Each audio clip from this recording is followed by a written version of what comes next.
Oh my! Wednesday night Dynamite! So Dynamite. This is awesome! This is this, this is that, this is this! Hey everybody, have a great time! I'm not one of these f***ing goof podcasters out there. I am Don Tony, Wednesday night Dynamite!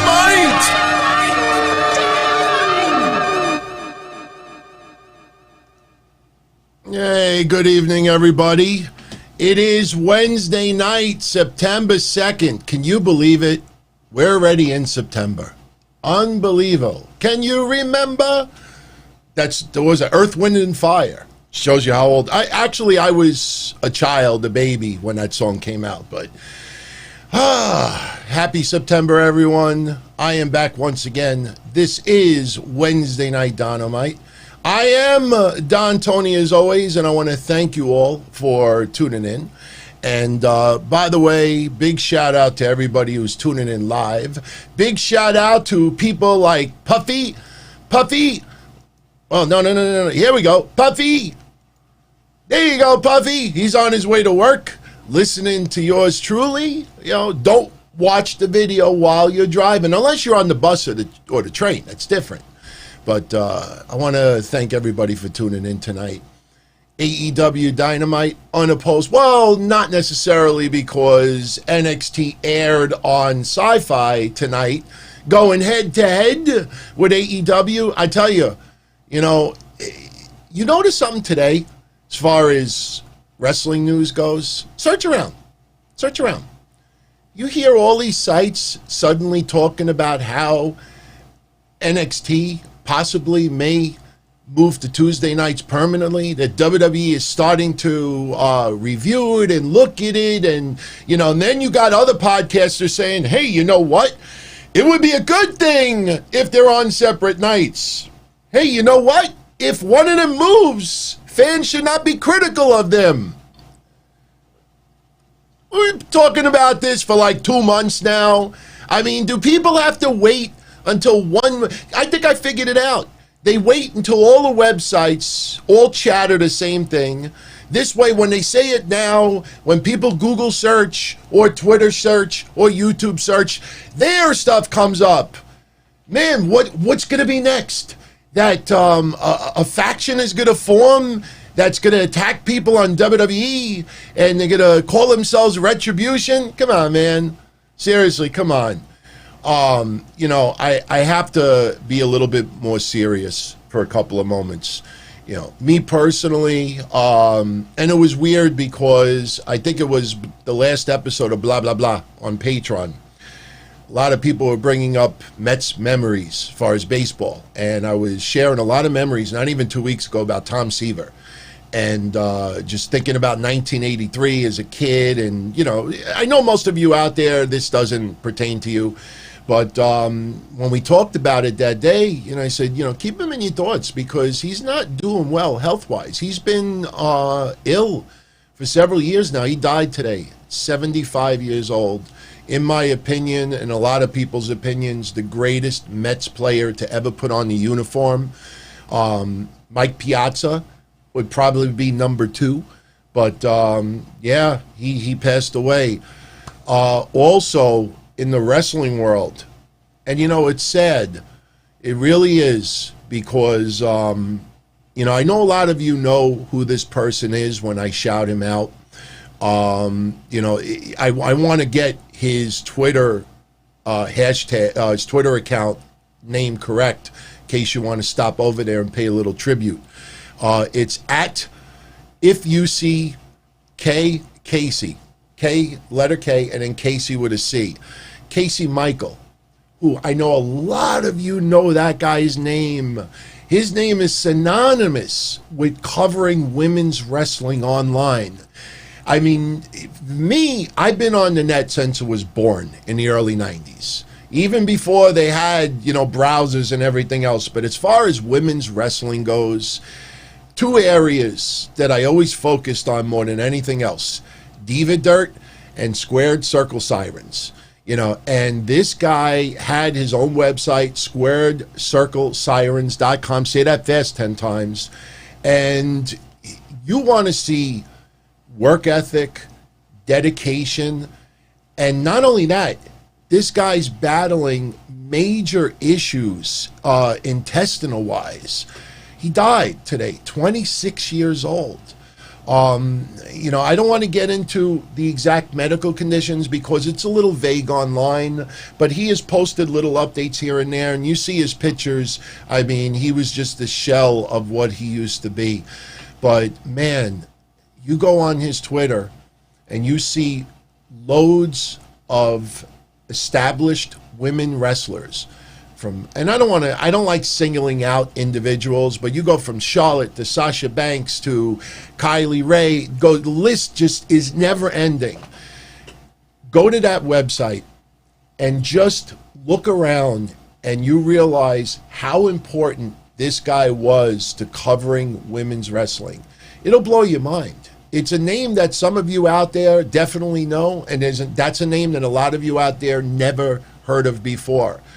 But when you go to his website and you see how he covered women's wrestling, it is going to be extremely, extremely difficult to have anybody replace that kind of worth ethic. So I just wanted to just send my thoughts and prayers to his family, to his friends, and a lot of you out there that I know are fans of his work. A lot of women's wrestlers.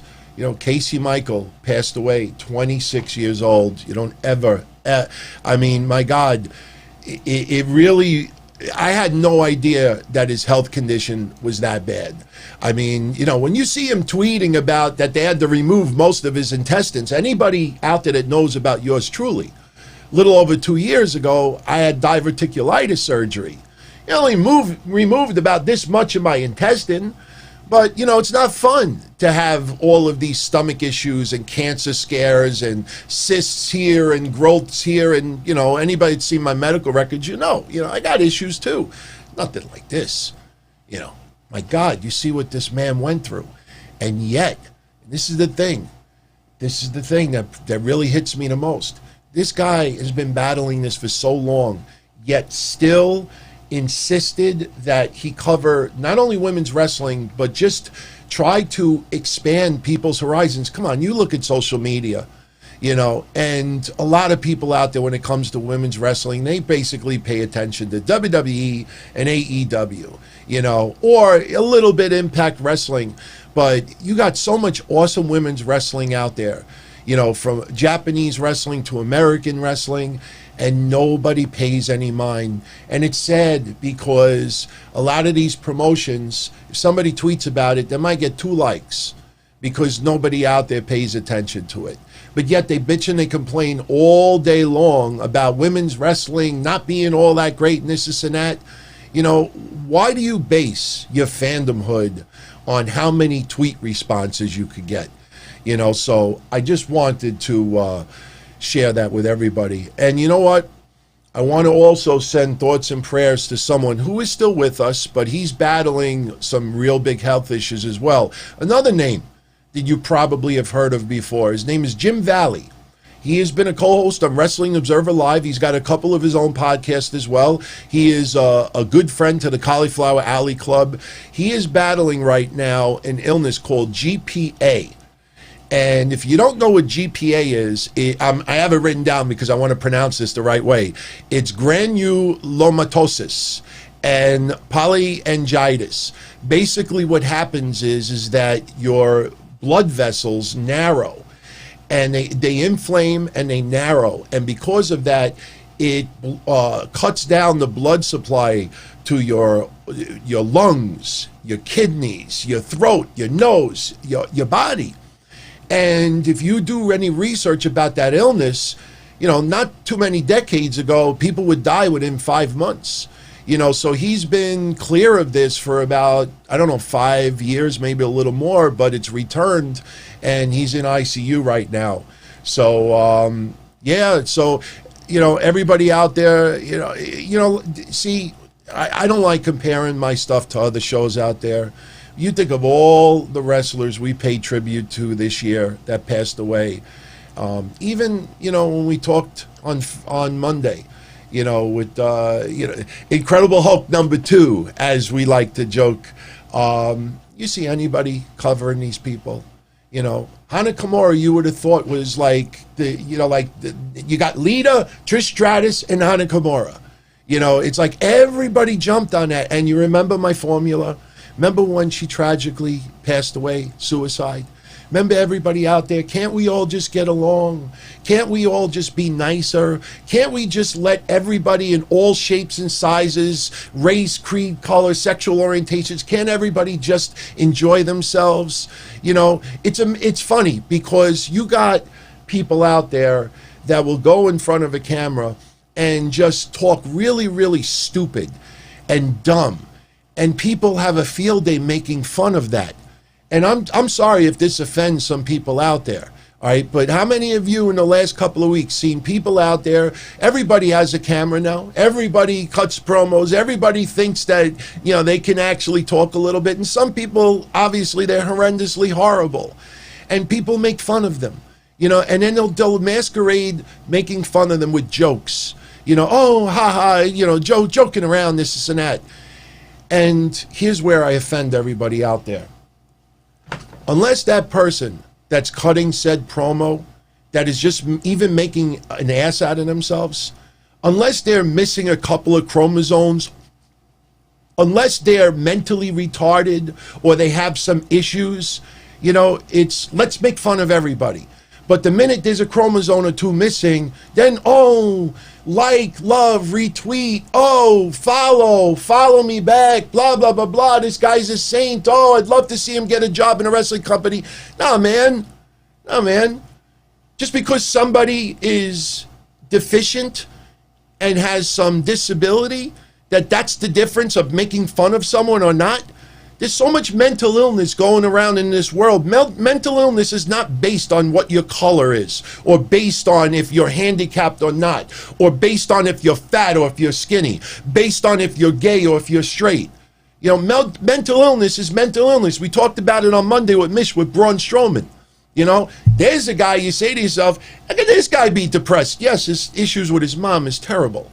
But mental illness comes in all shapes and sizes, and just like carbon monoxide, sometimes you don't even know it's there. So people out there, I think people should seriously be a little bit nicer. I know a lot of people say that yours truly has changed in the last couple of years. Yeah, I have, because I see a lot of this tragedies, and it pisses me off sometimes how people could just selectively choose who they can embarrass and make fun of. Now, to me, best thing to do is ignore them, block them. And by the way, as far as everything that happened on Monday, when we had a couple of trolls over here, I vow, I'm saying this once and that is it. When it happens in the chats from now on, I'm not saying a word, immediate block. And they lose their privilege of chatting with all of you out there. So me, I'm an asshole. Many times I'll be an asshole and I'll say dumb shit, and I admit it. But sometimes you got to know where the line draws, and you don't, base that line depending on if someone, just looks perfectly good, or if somebody looks, stupid. So anyway, just wanted to throw that out there. Now, we get on some more lighthearted news, some more positive news. Yesterday, NXT Tuesday night, Super Tuesday. It returns next week because of the NHL playoffs. And right now, WWE has to be taking notice of the nice little boost in their ratings. But it's not just a little boost, because NXT has actually done similar ratings on Wednesdays in the past with the right hype and the right card. But the thing is that they have to figure out with USA Network right now what night, as far as Tuesday and Thursday, would be ideal for them to be on. Now, me personally, NXT should be on Tuesday nights, not Thursday nights. Sorry, Impact Wrestling, but I think it's Tuesday nights because, you want all the fans, let me say it like this. Sometimes in the past, here's a good one, WrestleMania, all right? WrestleMania comes to whatever state it is, and you got all these promotions that'll flock to that state because they want to try to get as many people who are around for WrestleMania to go to their show. Not only to pay for that weekend, but hopefully gain them as a viewer, as a fan. On pay-per-view in the past, when you had a lot of little promotions doing their pay-per-views and their, $9.99 jobs or $4.95 here or in demand, whatever it is, you would get promotions out there that always wanted to be the first one to air, because if you haven't dished any money out of your pocket yet and you get them first, you're more inclined to choose them. But if they're the fourth or fifth pay-per-view to air on that weekend, if they're number 4 or 5, you're like, man, I already spent all my money. I'm all wrestling out. Forget that. So if you put NXT on Tuesday night, that's a day before AEW. So you got a lot of AEW fans that get to experience NXT the day before. And look, even if you watch NXT and you say, I think NXT is a lot better than AEW right now, why can't you watch both? No reason. So the idea of them being on separate nights is simple. If NXT is unopposed, all the AEW fans that feel like watching a little bit of wrestling on Tuesday night, they have their choice of NXT or Impact Wrestling. NXT fans, WWE fans, if they're in the mood to watch a little bit of wrestling and it's a Wednesday night and NXT is not on, Raw's not on, SmackDown is not on, let me throw AEW on and see what it's all about. So everybody wins. Everybody wins. Now, it would kind of screw up my shows because I do recaps of NXT and AEW here. Now, I will let everybody know later on in the show tonight, I will give a brief rundown of NXT last night, because I know a lot of podcasts out there already covered it, already beat it to death. I'm going to just give you an overall perspective on what went down yesterday and my views about it. If you were looking to join our Patreon, last night, Kev Castle and myself, we did a 1-hour watch-along for the 60-minute Iron Man match. Never did a watch-along before. The XPW stuff last Friday, I don't count that because it's already taped. I was there live, so I already knew it was going to happen. So last night, it was a lot of fun. First time I ever did it. It wasn't perfect. I realized that everybody who watches through all different streams, whether it's Spectrum, Verizon Fios, YouTube TV, Sling TV, whatever it is, everybody's got a little bit of a different delay. So this person is 8 seconds ahead, and this person is 30 seconds behind, and this one is 90 seconds behind. So next week, when we do it again, what I'm going to do is I'm going to share my screen for NXT. So everybody who is in our chat watching and checking out the show live, you'll be able to see my feed with the audio, so we're all in sync when we talk about it. Now, speaking of networks and, feeds and everything, anybody notice tonight that TNT was very, heavy with the edit button? Remember when I said 2 weeks ago when the management changes of Warner Media were really starting to absorb in the wrestling world, and you had Cody, and what is he supposed to say? Yeah, we're concerned. We're really worried. Cardona. No, he's going to go online and say, no, everybody don't worry about it. TNT loves AEW. What else is he supposed to say? But if you remember 2 weeks ago, I said, you expect a little bit of a change in TNT. And I also warned everyone, don't be surprised if TNT, if they feel it's too violent or too much vulgar language, that they may tone it down a little bit, maybe even to the point where they make it TV PG. No, not PG, because PG wrestling can't be good. That's such a stupid statement. It's not even funny. But did you see tonight? They were trying to censor. They even tried to censor son of a bitch. Jericho said son of a bitch, and they got it too late. Don't be surprised. And I warned everybody this. I'm not like, some swami out there that could predict the future all the time. But, you do a little research and you start seeing, a lot of people out there only pay attention to the wrestling aspect of it. They ignore everything else that's been talked about with the management changes. And if you actually reviewed everything that TNT is looking to change, this was going to be a concern. And tonight, every time somebody tried to curse, sometimes they were successful, sometimes they weren't. I'm sorry for cursing tonight, but when Kenny Omega, started using vulgar language and said dick, they censored about 10 seconds or maybe 5 seconds of his audio. So AEW was not live. Ray DeRazzo was not live. Actually, you know what? It might have been live because they sold tickets from the fans. So no, I think it was live. But even if it's live, it's still, I predict, since I've been right so far, I predict this. And you remember what I said about the TV 14 rating on Friday with SmackDown? I figured it out last night. I know this is not a show about Raw or SmackDown, but since we're talking about networks and ratings, and I'm talking about ratings as far as audience, who could watch and who can't, I figured it out with the TV 14 and SmackDown from 2 weeks ago. Remember 2 weeks ago, we had that segment where Braun Strowman was going to chokeslam Alexa Bliss, didn't happen, and we had Retribution, and suddenly that episode got a TV 14 rating from Fox. And, you see the people online. God bless them for their hope, but they're going attitude. Fox wants TV 14. They're going to be more out of the...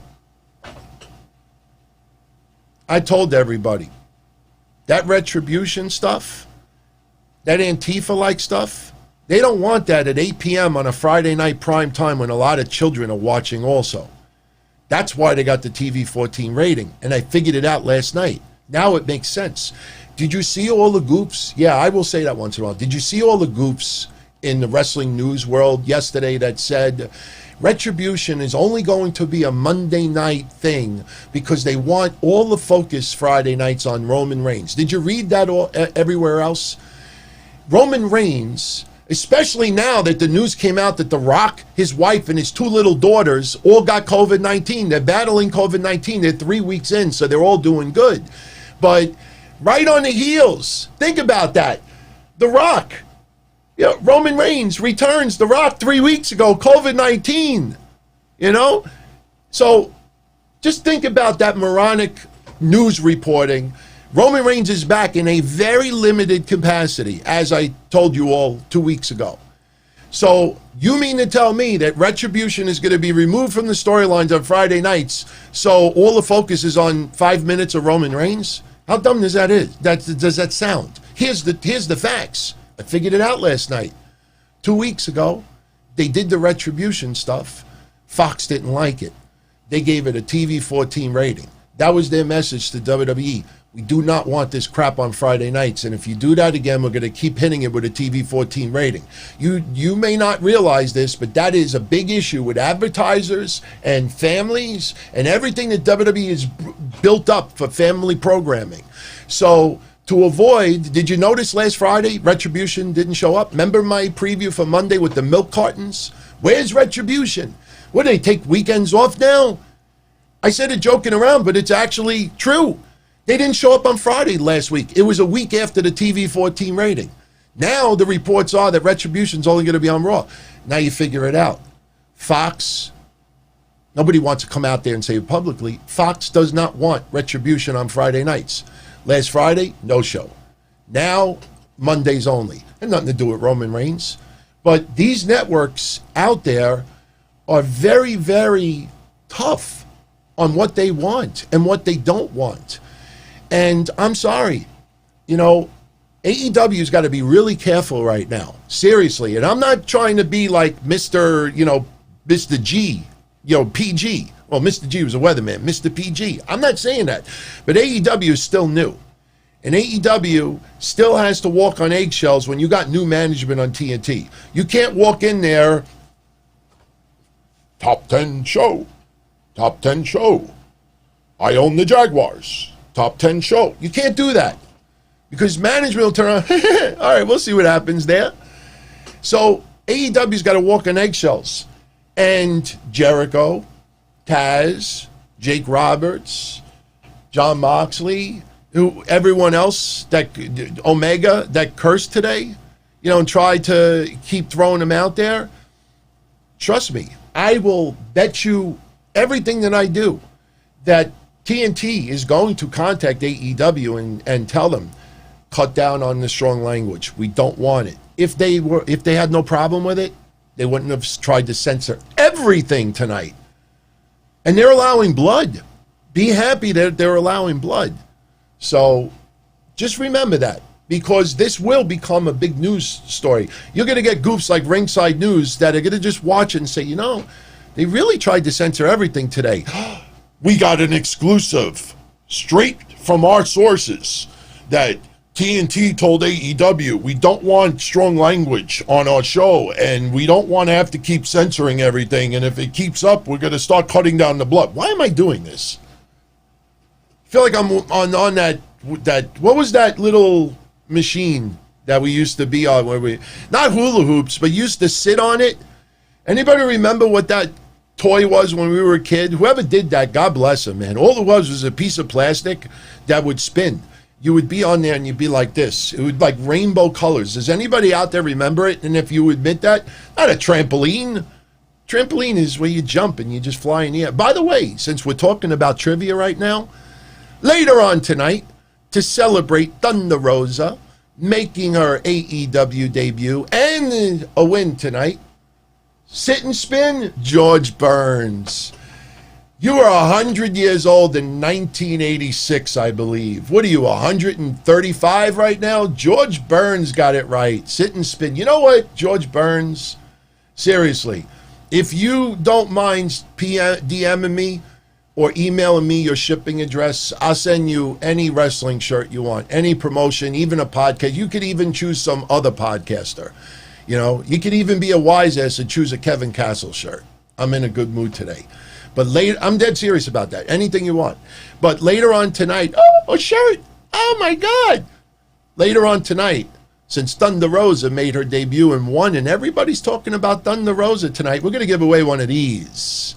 One of the Thunder Rosa Bratz dolls. Going to give one of these away tonight. And it's going to be a trivia contest. It's going to be related to Thunder Rosa. So I will tell everybody right now, during the show, if you want to go on Wiki, you want to go on some wrestling news sites and read some bios about Thunder Rosa, because there's going to be a trivia contest later and somebody's going to win the Bratz doll. So we'll do that. And don't forget, next week, where is it? Next week, we have the winner.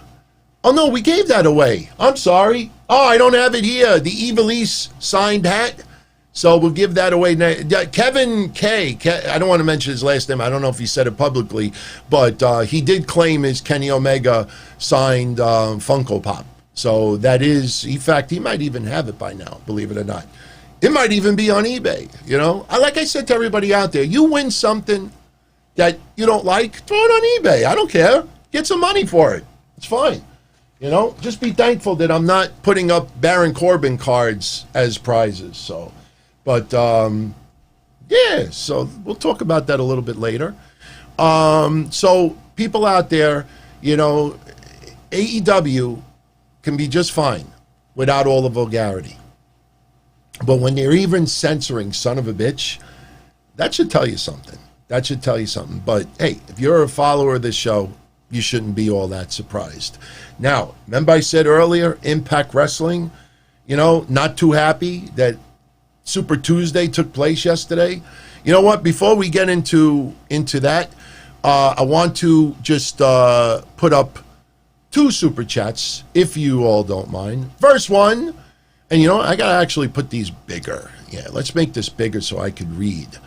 So, all right.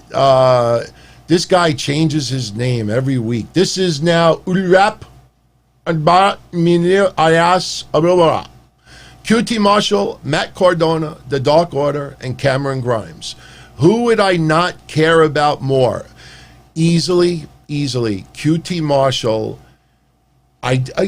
Seriously, he's not a bad talent. He definitely is talented. Great trainer from what I hear. Does a lot of hard work behind the scenes for AEW. But let's be honest with me. If you write yes, it's not a wrong answer, and don't be embarrassed by it. But how many of you out there, when QT Marshall comes out for a match, do you ever sit there and glued to watch the match? Does anybody care about QT Marshall on TV? Seriously. I mean, they're treating him like he's a 15-year TV veteran. Yeah, I'm just curious. Look, again, there's no wrong answer here. I would love to know if there's a lot of people out there that actually, like him. That's why I do the quarter-hour ratings, and I've mentioned it before. A lot of QT Marshall's work on Dynamite, it doesn't result in ratings. It's usually a drop. But, QT, what did he do? He just filled his hair in. My hair. But I can't make fun of him because I had that done too. If anybody remembers, and you see the picture of me and Louie after, he put me through the table with thumbtacks and hit a bottle over my head, go look at that picture closely and look at my hair. Receding hairline all the way back here. And that was, my God, 14 years ago? So I got him done. I got it done about 8 years ago? No, about 10 years ago. So, but there's nothing about him. There's nothing, and even the name, QT, I'm QT Marshall.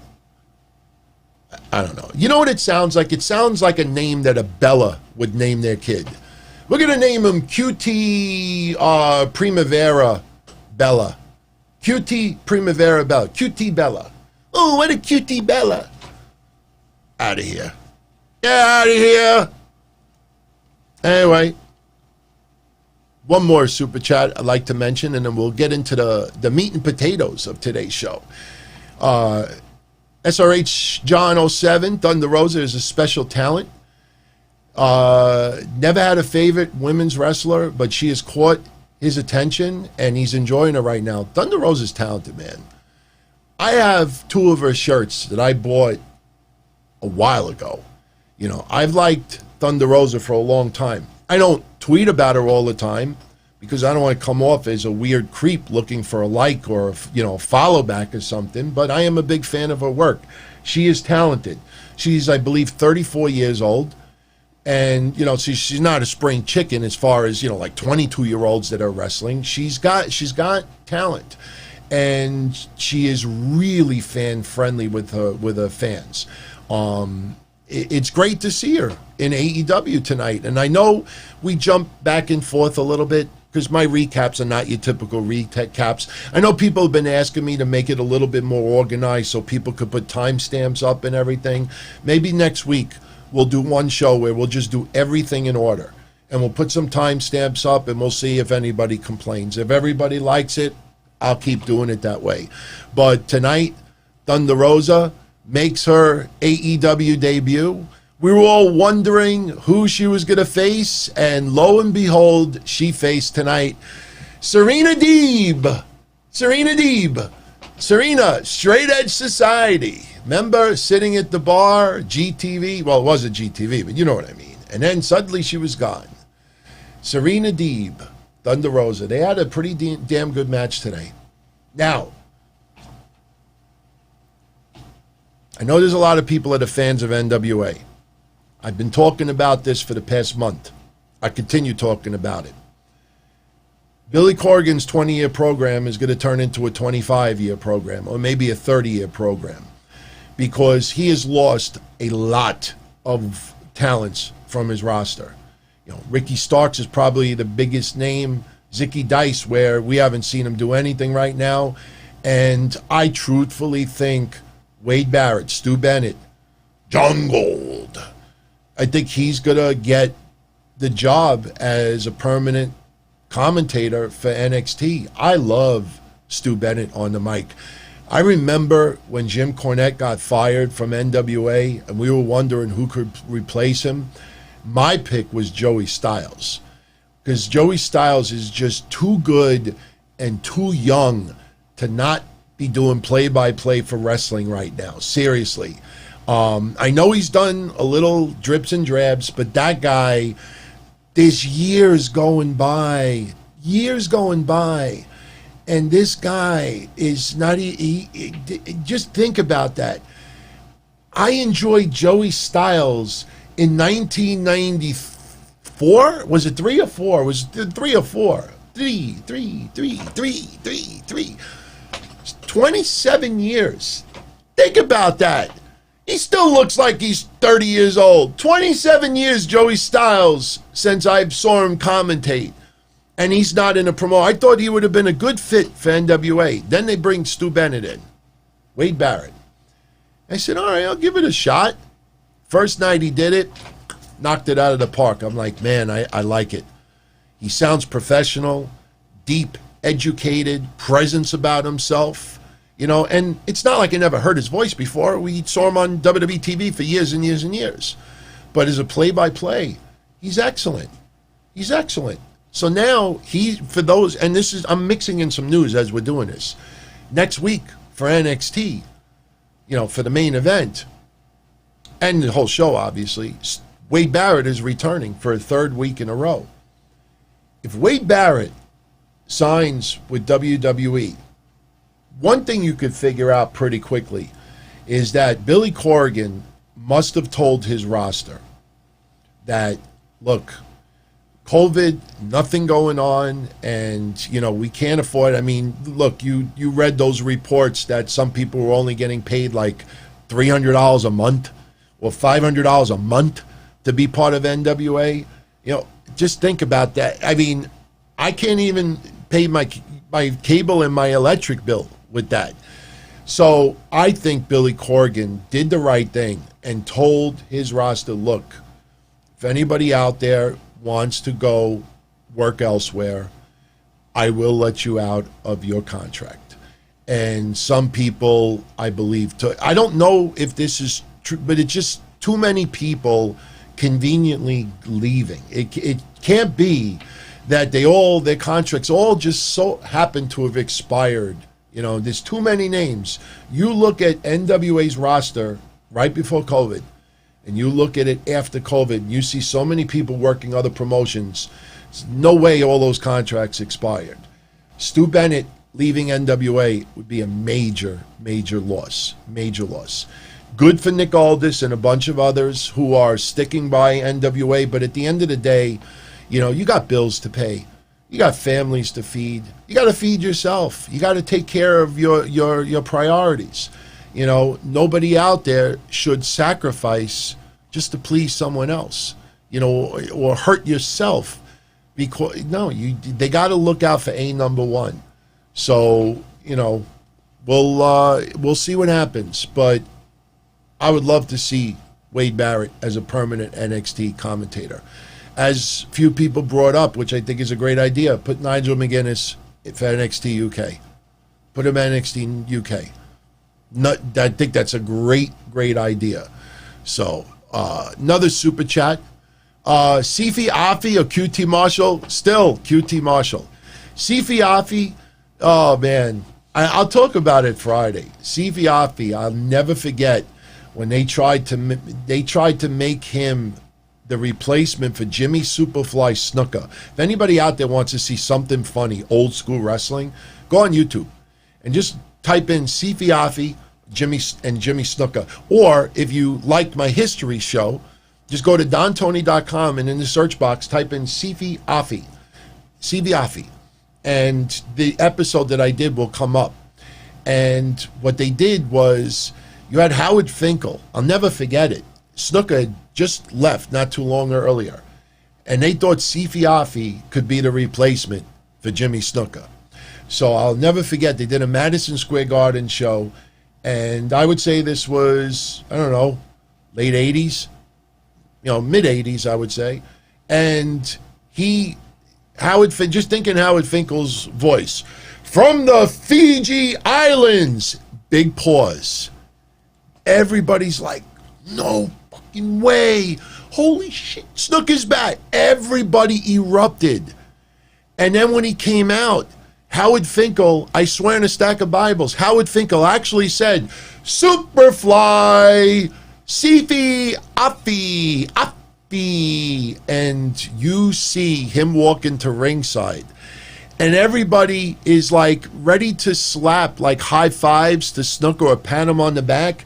And as he walked up the rampway and they realized that it was not Snuka and it was some, like Polynesian Matarats, they're like,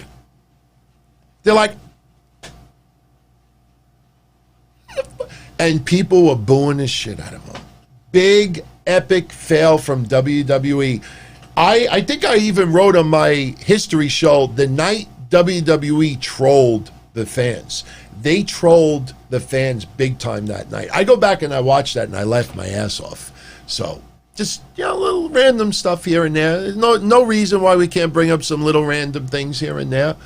Philip Maffei, I could see Wade Barrett definitely returning to the ring here and there. Very easy to do. Similar what we thought was happening with Samoa Joe when you had Seth Rollins, pretty much trying to provoke Joe. But they didn't want to do the match, so they added that little thing. Joe, if you do anything, you're going to be suspended. Blah, blah, blah, blah, blah, blah. So I could see somebody having a little confrontation, kind of like the reverse of Adam Cole and, Pat McAfee, because Pat McAfee was doing play-by-play for that one episode of NXT. And Adam Cole came up and confronted him. So you could do the same thing with Wade Barrett. Very easy.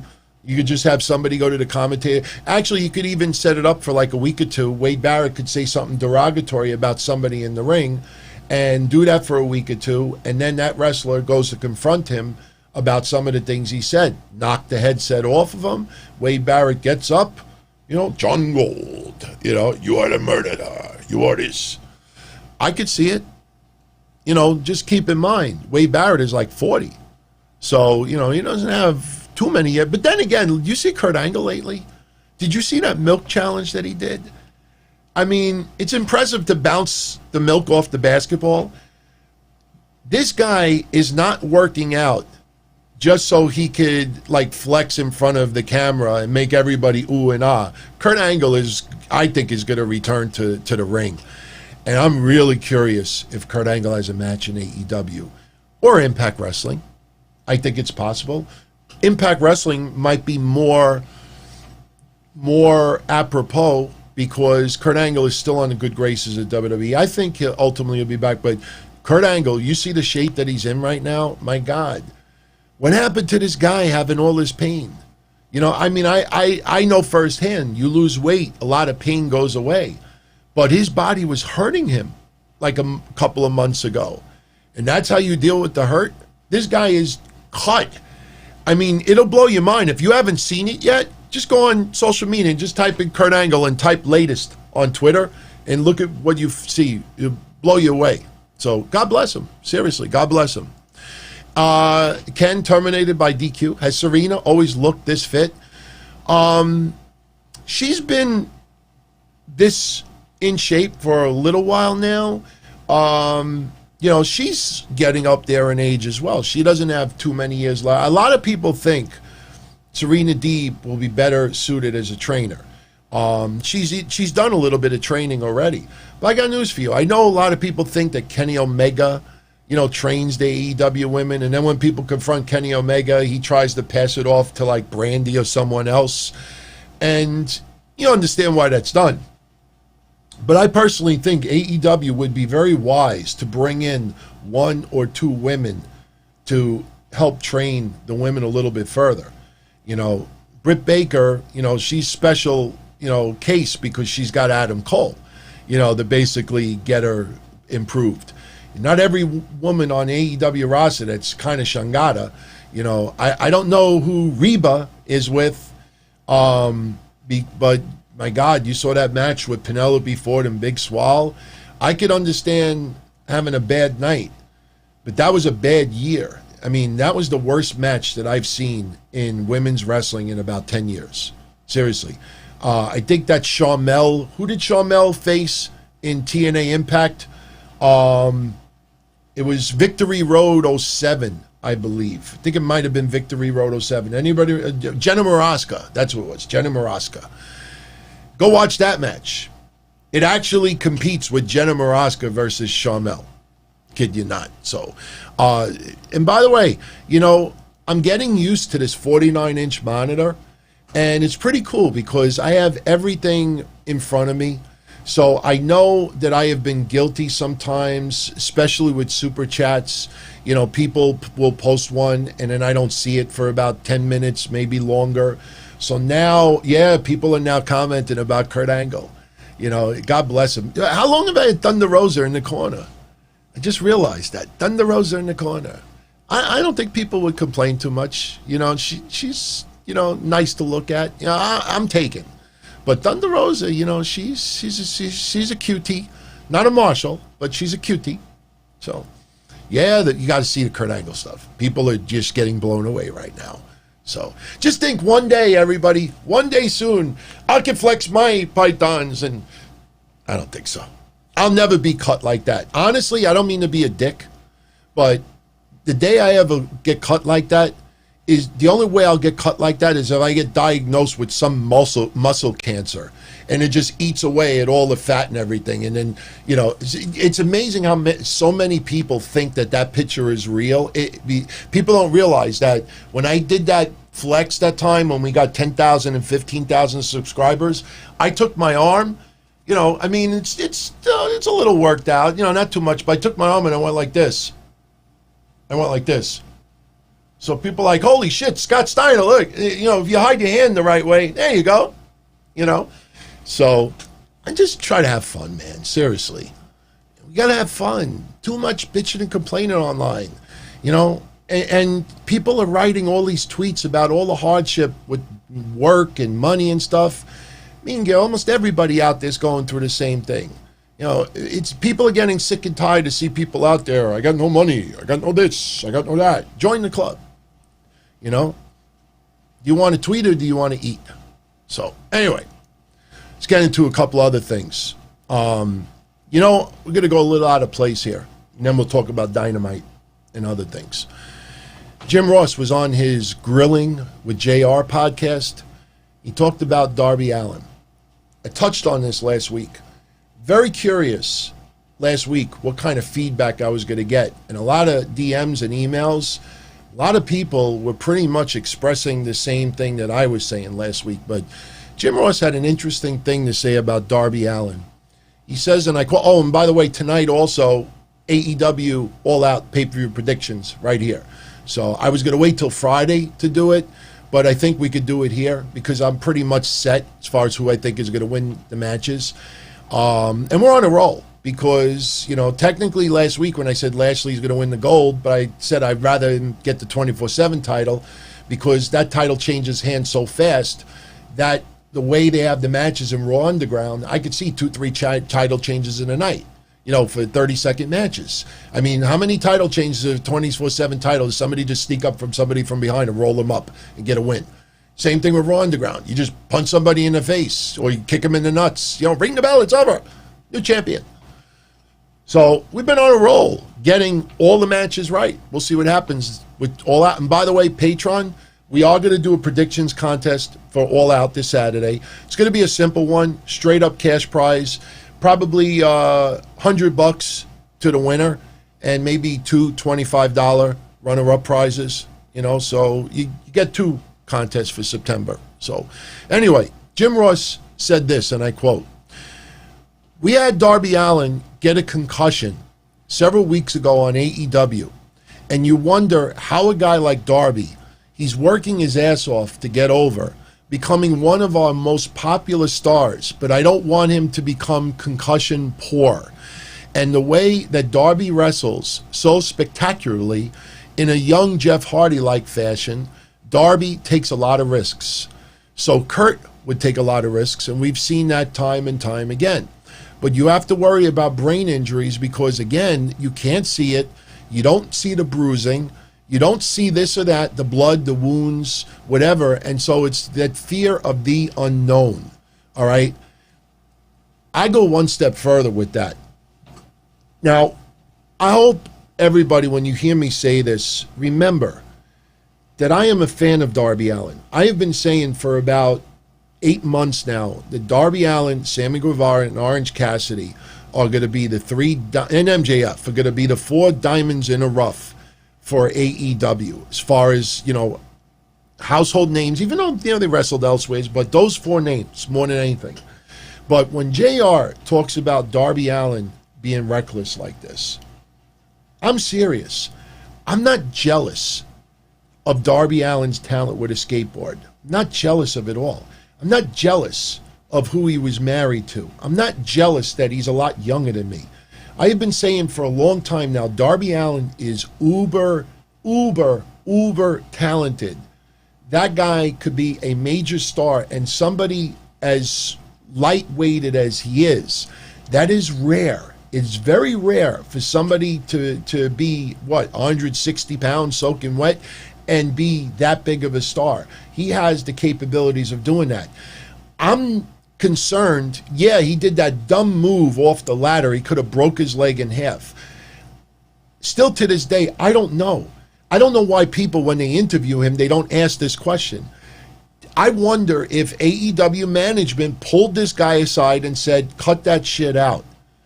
You're going to break your... So now, last week, we have a video of Darby Allin jumping off a bridge. Whether he jumped off the bridge or it was video of somebody else jumping off the bridge, it doesn't matter if the bridge is only 40 feet high or 2,000 feet high. People commit suicide by jumping off bridges. And this guy is... The whole story is... I'm not afraid of jumping off the bridge. I'm not afraid of Brian Cage or Ricky Starks or someone else. How AEW thinks that it's okay to show someone jumping off a bridge to show how tough they are. Somebody sent me this video today that I got a good chuckle out of, and it was not meant to have anything to do with Darby Allin. But when I watched this video, all right, you see this? Look at this. This is a guy with a skateboard. He's sitting on a skateboard. He's pretty talented. Watch what happens. Boop. As soon as I saw that, I thought of Darby Allin. And I'm saying to myself, you see some of the segments that AEW's airing of Darby Allin outside the ring, he's talented. But now, some of the things he's doing, he looks like a dumbass. Again, I am a big fan of his. So everyone out there, please don't get upset at what I'm saying. But Darby Allin doing the jumping off the bridge and this and that, is anybody going to be surprised if one day this guy is seriously injured in some type of thing that he did? You remember Jeff Hardy when he had his moped and he's jumping over mountains and this and that, and then he broke his legs?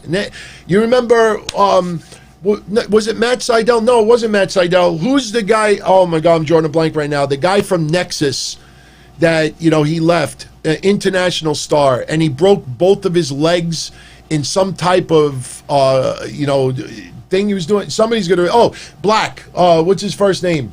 Justin Gabriel. Yeah, Justin, PJ Black. There you go. Remember that? He broke one, I think, leg, and then I think he broke the other leg. And then, he's like, oh, no, I'm going to go right back and do it. Have you seen him really do that stuff since then? He wised up. Jeff Hardy. He's got a family and kids. Do you see him jumping off of mountains anymore?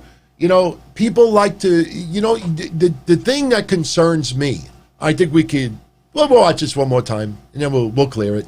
There you go. Darby Allin, Darby dumbass. That's not Darby Allin, by the way. But here's the thing, and this is what concerns me about Darby Allin. I honestly think almost all of you out there are going to agree with me on this. Darby Allin comes across as an adrenaline junkie. And there's nothing wrong with enjoying adrenaline. But when you become an adrenaline junkie, you take risks just for the adrenaline high. All right. I always told this story, back in the day when 9/11 hit. All right, I'll be quick, but when 9/11 hit, a day after, my friend Kenny, God rest his soul, he's dead now, but my friend Kenny called me up. He's like, hey, you want to go fishing? I said, yeah, get our minds off of whatever. At the time, I had a 19-foot bow rider, very small, Sea Ray bow rider, 19 foot. So I told him we're going to meet at like 6 o'clock at night or whatever by the boat. We were going to go fishing. It was going to be me, my friend Kenny, my friend Jesse. So I get to the boat. I show up with my fishing poles, whatever I bring with me. and I noticed they don't have their fishing gear with them. So, it's not like a Goodfellas setup. I mean, we were close friends. Nothing was happening to me. So I'm like, guys, where's your stuff? Oh, no, we thought of something else. You want to take a ride to see what happened with the towers? So I'm like, are you kidding me? I'm like, yeah, let's take the boat. It's nice out. It's not bad. We'll go from, my neck of the woods down to where the Statue of Liberty is. Get a close-up look of what happened. So I had a full tank of gas. I said, all right, let's do it. So we got the compass thing, the GPS, the fish finders and all that. So we start our way. We go past Canarsie Pier. We go past Marine Parkway Bridge. Once you get past Marine Parkway Bridge, the water gets a little bit more rough. And we start going over there. And we get probably about 10 minutes before the Statue of Liberty. And next thing you know, all these lights are on us. And it's Coast Guard. And they're like, you can't go any further. They wanted to make sure we weren't terrorists. So they're like, on the loudspeakers, turn around, go back to where you came from. So, turned around. Now, there's threats of storms coming in the next day. And the water started getting really, really rough. And the next thing you know, instead of me going along the shoreline, here's the shoreline, instead of me going this way, somehow we were going this way. So after about 10, 15 minutes, all we saw was pitch black. So now I'm more than half gone with my gas. And the bow ride is up and down and rocking. I'm getting water in my face, and I swear on my mother, my friend Kenny was crying hysterical, thinking we were going to die. I actually got scared shit that I thought something said. We thought that we were going to just tip over and just drown. And we're trying to figure out where we are. And we look at my friend Jesse, and my friend Jesse, it's like that scene with the Titanic, whatever. He's standing up. He's like, why are you crying? This is an adventure. This guy was an adrenaline junkie. And this guy, honestly, I think he came. He was so excited about what was going on. He loved it. The end of the story is that we saw a boat light far out. Not far out, far out. No, far out in the water, we saw a boat light. And my friend Kenny's like, just go to the boat light, go to the boat light. And we got near the boat light, and the next thing you know, we saw the shoreline again, and we got back with a little bit less than a quarter of a tank of gas. I said to those guys, I will never fucking go anywhere with you except for fishing ever again. But my friend Jesse was an adrenaline junkie. He worked for EMS. And a lot of you know this already too. He worked for EMS, and his job was to take pictures of all the people that, had major tragedies on site.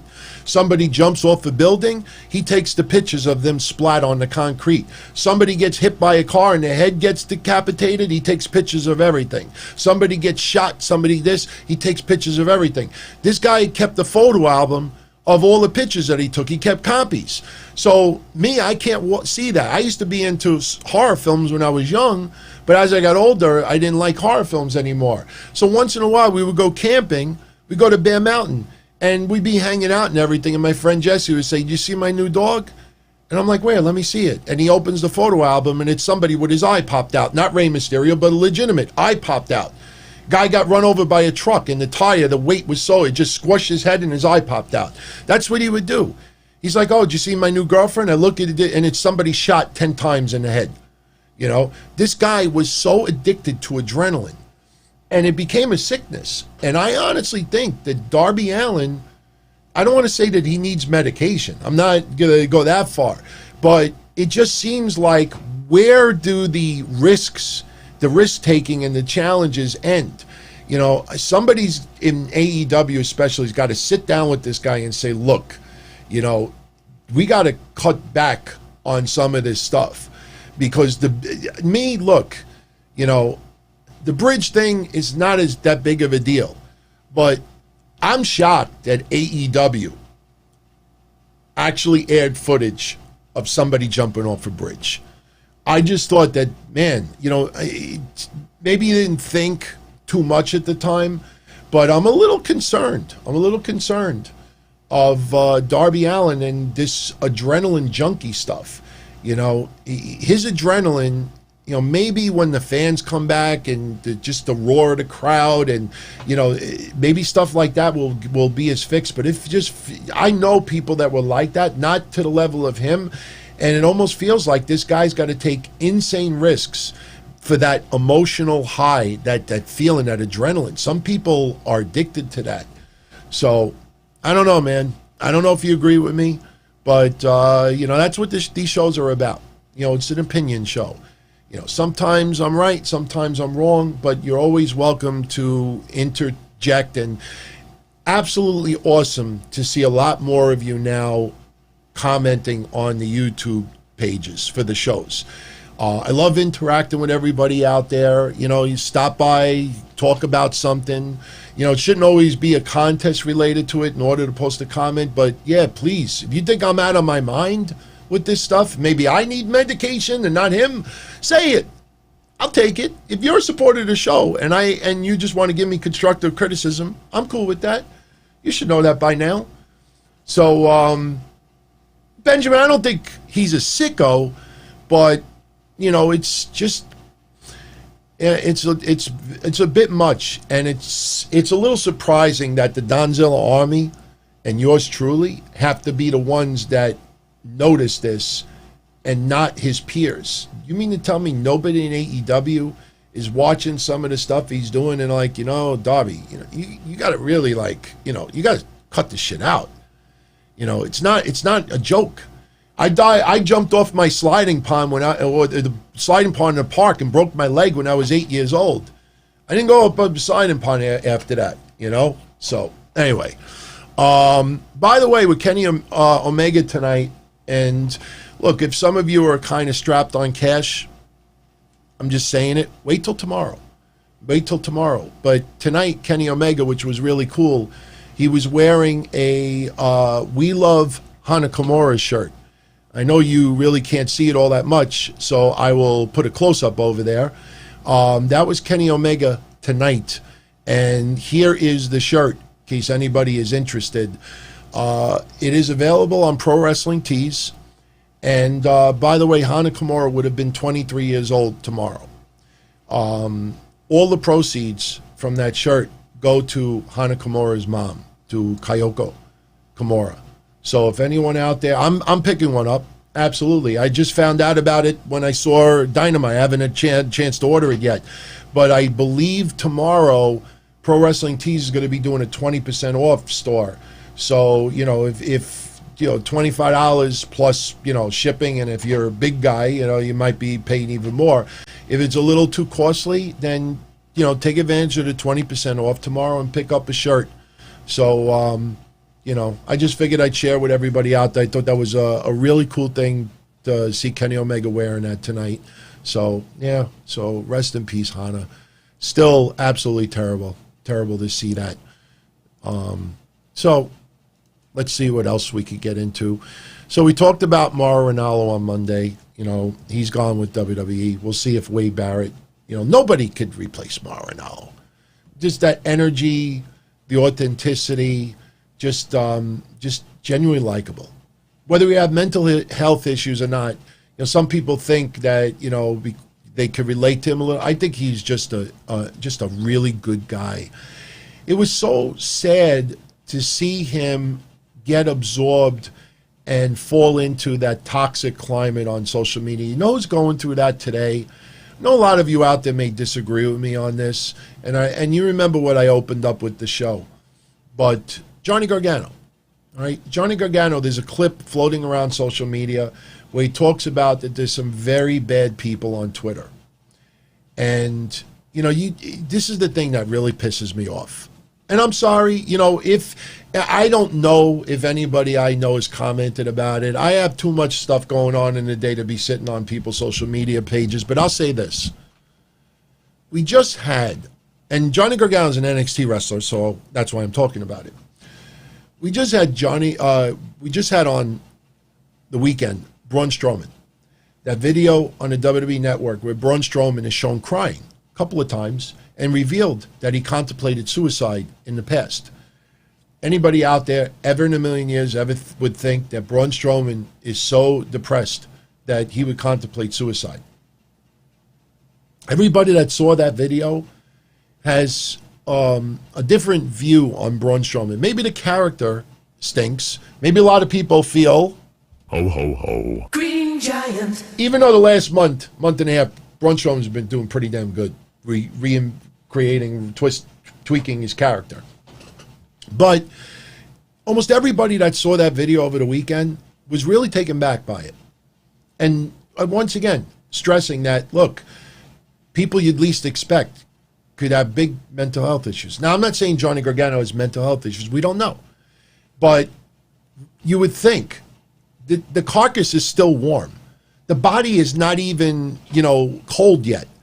You just see the Braun Strowman stuff about suicide, and because Johnny Gargano says that people on Twitter are terrible, you got all these people having a field day ripping on Johnny Gargano. You see what I mean about the formula? And the worst part about it is, it's a formula that has to come from here and here. It doesn't come from here. And the thing is when you see someone talking about how, devastated they were about Hana Kimura, or how powerful it was to see Braun Strowman, that get melt like that. And then 72 hours later, ripping the crap out of Johnny Gargano because, he has a problem with the toxic climate on social media. It's just, you see what I mean? It's those people are the people you got to, I'm not saying Gargano, but the other people that do that, those are the people you got to stay away from, because those people are probably the one with the biggest mental health issues of all, So I'm not a big fan of Gargano, but Gargano's character, when he got dropped on his head by Ridge Holland accidentally, and he toughed out the match and he was okay, ever since then, WWE's tweaked his character a little bit. And I'm liking the Johnny Gargano of now. I don't know if he's going to turn full-fledged babyface again. It would be a little bit difficult with not Kylie Ray, with his wife. I just drew a blank for a minute. And when we get into the results for NXT last night, I smell setup. Candice LeRae. I smell setup. Candice LeRae inviting people over her house. I smell setup. So anyway, I think we could talk a little bit about AEW Dynamite tonight. I'm going to also do something tonight I never thought in a million years I would ever do. No, it's not really to praise that Eric Young won the Impact Wrestling Heavyweight Championship.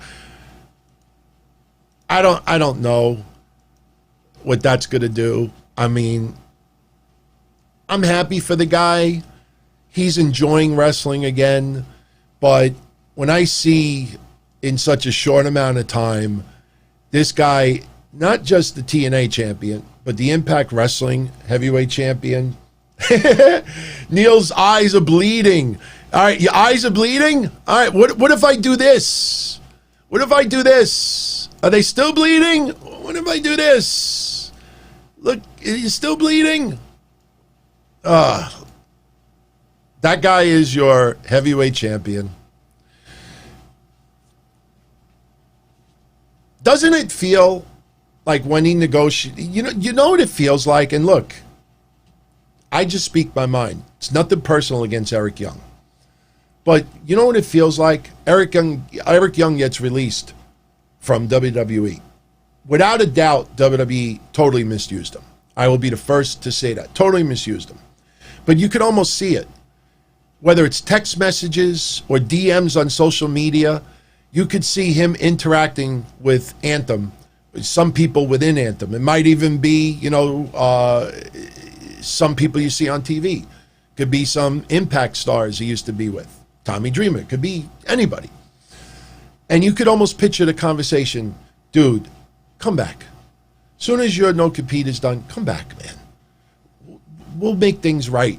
We'll make you enjoy it. You were such a great talent for TNA and Impact Wrestling. Come back, man. We'll put the title on you. We'll give you the opportunity. We'll show WWE what they didn't realize they had. That's what it feels like it was. It feels like, all right, we're going to show WWE, because they did it with Deonna Purrazzo. Eric Young is the male Deonna Purrazzo. Deonna Purrazzo, and I've said this repeatedly, I don't understand why WWE used her the way they did. I understand there was all these other women that they were above the food chain with Deonna Purrazzo, but the way they used her, I'm like, it doesn't make sense. So what happens in Impact Wrestling? You can almost see the DMs. Deanna, you got to come here. You know, we'll do right.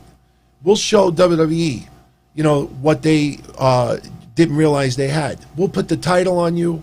We'll make you look like $1 million. And the funny thing about it is Deanna Purrazzo is really talented. She's worthy of that championship. But you almost could see some of these conversations on how they went down. That was something that I said about TNA back in 2002 when I was transforming, you know, transitioning from hotlines to doing podcasts. The earliest podcast I ever did online, I think, was 2003 or 2004. Some people actually think that, you know, I'm the first person who podcasted ever, you know. I like being the longest reigning podcaster online, you know, from wrestling hotlines to well, we called it webcast, but from wrestling hotlines to webcast to now, I'm approaching my 24th year. Just think about it. I've been doing hotlines and podcasts for 4 decades. The 90s, the 2000s, the 2010s, and the 2020s. So, you know, you're probably going to have to put a bullet in my head, or I'm going to have to get really tremendously sick. Or if the missus say, look, it's either me or the shows, you know, I got to take her. You think I'm going to get that kind of pussy ever again? Seriously? At my age? I don't think so. Maybe I can, but no, I'm just kidding. She's awesome. She's a wrestling fan too, which is great because she loves that. She sees that I'm happy doing this stuff. But getting back to Impact Wrestling, you can almost see. We felt that way back in TNA. You know, Dixie Carter luring people to sign with TNA. Oh, we'll give you a very limited schedule. We'll put the title on you. I truthfully believe that some people negotiated with TNA that I get the heavyweight championship. And some people got titles that shouldn't have. So I'm not saying that Eric Young doesn't deserve to be heavyweight champion in Impact Wrestling. But right now, when Impact, you know, signs a whole bunch of people, you know, and their women's division, you know, took a big hit with Tessa Blanchard leaving. And for people that don't know, I'll reveal the NXT rating after I do the recap in a little bit. We're running an hour and 12, so we're going to start speeding this up a little bit. But just so you know, Super Tuesday, you know, Impact Wrestling was on the air at the same time NXT was.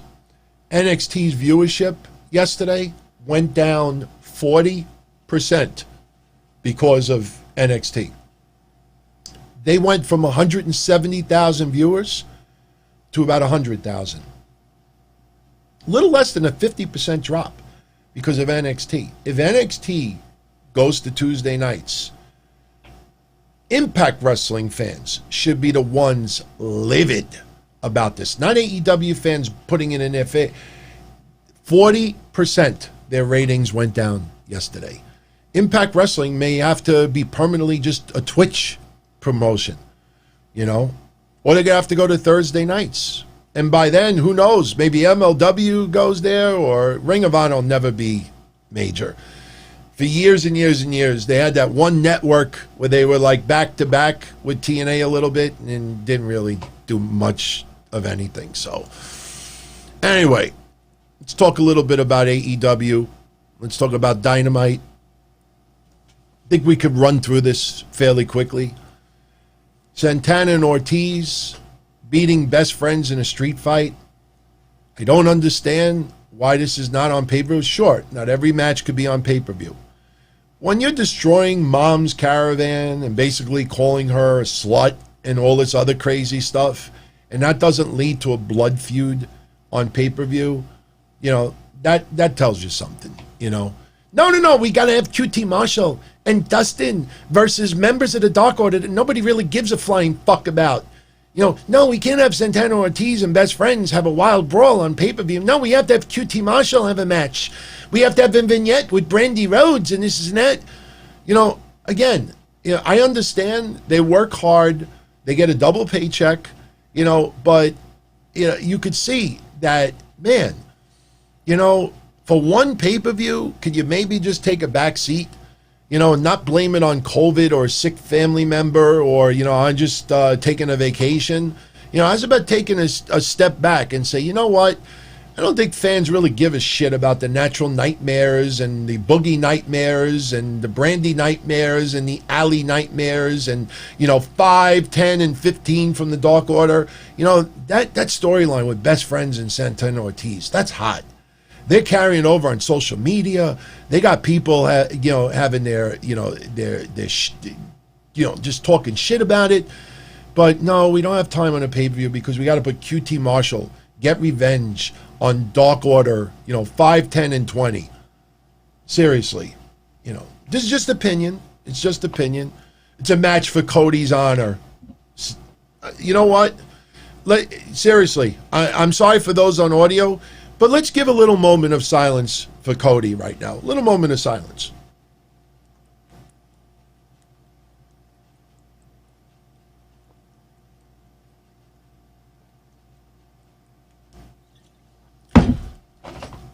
Who the fuck cares about Cody in honor of silence? He's doing a TV show. You think people are stupid? That should be a pay-per-view match. But I did enjoy the match tonight because we kind of got like a half Bundy. Did anybody see the half Bundy tonight? Towards the end of the match, Ortiz is in the ring. He's getting pinned. Santana's outside the ring. This was worse. Who was Gorilla Monsoon's son yet? Who was the name of Gorilla Monsoon's son who died in a car wreck July 4th many, many years ago? Anybody remember his name? Joey Morella. Thank you, Line. Thank you for the half. Joey Morella. Anybody remember Andre the Giant? Hulk Hogan, WrestleMania 3? Remember the controversy that happened afterwards? Bobby Heenan and all the WWE channels showing Joey Morella. It looked like he did a 3 count, but it wasn't. He actually stopped, but the way the camera was, it looked like Morella counted to 3. That was the controversy. Tonight, we had a referee count to 4. Or, well, kind of, like 3 3/4. Go back and watch it. You have the referee, and this was not a Joey Morella where the camera was. The referee actually went 1, 2, 3. He counted to 3 3/4 because Santana, who was outside the ring, was supposed to pull, I guess, Ortiz's leg and put him on the rope, and was not in the right position. And look, I blame this on Santana. And I love Santana Ortiz. Remember, Ortiz was at one point my favorite AEW wrestler, so I'm not ripping him. Everybody makes a mistake, but Santana, for that suspense, he's looking at the referee, and when the referee gets to 2, he realizes, shit, I'm too far away, and he's trying to pull, It's almost like a crane game. You remember the crane with Kane when he broke the window?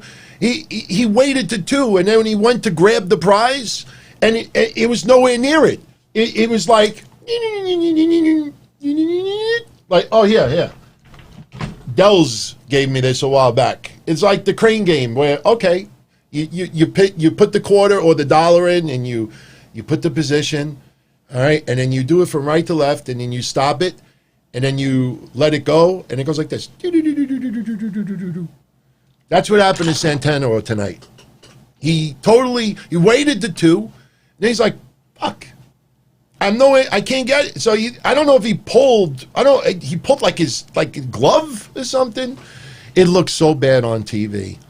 I mean, it's just, it's too many issues with little things like that. And it makes me confused because a lot of these wrestlers, especially in AEW, they do whatever they want. Like, they do spots, they'll do whatever spot, even if it doesn't make sense. And I'm not knocking it, but, you're getting a little too fine-tuned in other areas, and it backfired. And to me, that ruined the match tonight. But at the very end, Santana pulled the baton from underneath the ring, hit Trent in the back. Santana Ortiz hit the street sweeper, and Santana pinned Trent Beretta. So they won the street fight. So maybe last minute they add it to the card, but you do a street fight a couple of days before the pay-per-view. Where do you go from here? You have all this demolition, and now it's a street fight. How do you elevate that? I mean, what are you going to do? Fight on top of the building? You're going to the first person who commits a drive-by? I don't think, where do you go from here? I don't know where you go from here. So, by the way, MJF 2020, if you notice, the Undertaker thing, the MJF sign is behind the Undertaker. When I did Thunderdome on Payback Sunday, I was asked, could you remove like the AEW stuff? So that's why I put the Undertaker behind me, so there was no AEW stuff. So the MJF sign behind me, I had to take that out of there. So it's back. It's back. But I don't know if people are going to like, my prediction for All Out. I don't think MJF's winning the belt. So now we have the Young Bucks and Jurassic Express versus SCU and Private Party. The winning team, the winning two teams, will then face each other at All Out. Very good match. 2 matches in a row. I am really thrilled with the direction of Private Party. It feels like Matt Hardy is definitely influencing them. I think the big message that is going through to Private Party is, look, you don't have to do 91 high-flying moves every match. You could save some things and bring them out on special occasions or special matches. You can do more with less. It'll prolong their career. It will clean things up, and you could tell a little bit better of a story. The tag team wrestling in AEW in recent months has improved significantly. I mean, some of the referee stuff is stupid. I mean, but it's nowhere near. I mean, when was the last time you had me here with the referees going like, or the reactions, just standing there and let the wrestlers do what they want. They definitely have tightened that up. Today's match was excellent. The Young Bucks and Jurassic Express do defeat SCU and Private Party. I'm a little confused with the Young Bucks right now, because the Young Bucks are the Super Bucks, as you know, as I've said. And they threw the drink in Hangman Page's face. They throw him out of the Elite. I understand the Young Bucks are upset that they don't have a tag title shot at All Out in storyline. But they've lost matches before for tag titles. They've lost other matches. Now they're walking around like somebody in their family got COVID and is in serious condition. They kicked, Hangman Page out of the Elite. This might all be a swerve in the end. Everybody early on thought Hangman Page was the one turning heel. I know we've talked on this show for about 6 weeks now that, hey, it'd be interesting if Kenny Omega is the one that turns heel. And the funny thing is, what we could end up having is the Young Bucks and Kenny Omega being heels, and Hangman Page is the only babyface. So, they're walking around, a little annoyed. They get the win. After the match is over, they're not celebrating with Jurassic Express. They're walking off, and I don't know. It's, like I said, I'm starting to think that we might have, Hangman Page be the only babyface out of this whole deal. Who knows, man? Wouldn't it be something if Cody was the one that got in the ear of Hangman Page? Nobody's bringing up Cody.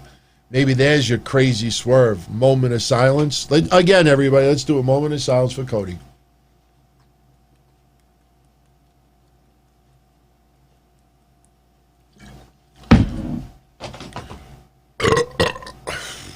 Sorry for burping on camera. By the way, I won't do that again. That's actually kind of like childish, seriously. I apologize. I'm dead serious. I apologize. should not be drinking all this too quickly because I still got about 40 minutes left over here. But, so, very good match. And again, Private Party starting to figure it out. Less is more. Less is more. Get a backstage segment with Jake Hager and Orange Cassidy. Jake Hager sits next to Orange Cassidy. Stupid comedy. They're both look at each other at the same time. I'm thinking, like, what's next? You saw that? Then Jake Hager says, Chris Jericho has a message for you. He wants you to be ringside for his match. And Orange Cassidy picks up his leg and he puts it over Jake Hager's leg. Jake Hager slaps it away. It is what it is, But so now we have Tully Blanchard backstage with FTR, pre-recorded pep talk, and basically Dax and Cash are talking about how this is the biggest match of their career. And I really think that FTR are winning those tag titles at the pay-per-view. That's my feeling. I felt this way for a few weeks now. I think the day that they brought Tully out, I said, this just feels right. I think FTR are your next AEW tag champs. So now we have Tony Schiavone in the ring. He calls out Kenny Omega. Kenny Omega wearing that Kimura shirt that I mentioned earlier. And Kenny Omega is talking about how everybody makes mistakes. Hangman Page got taken in by the FTR cockroaches, which is kind of dopey, but now I feel like I got to burp, but I won't do it live on the show anymore. That's kind of childish. I actually do apologize. So if you accept my apology, hit the like button. Kidding. I feel stupid doing that, but people keep telling me, no, you got to keep hammering it down. That's how recommendations show up elsewhere. But numbers are boosting up. What are we? 16,100. We just broke 15.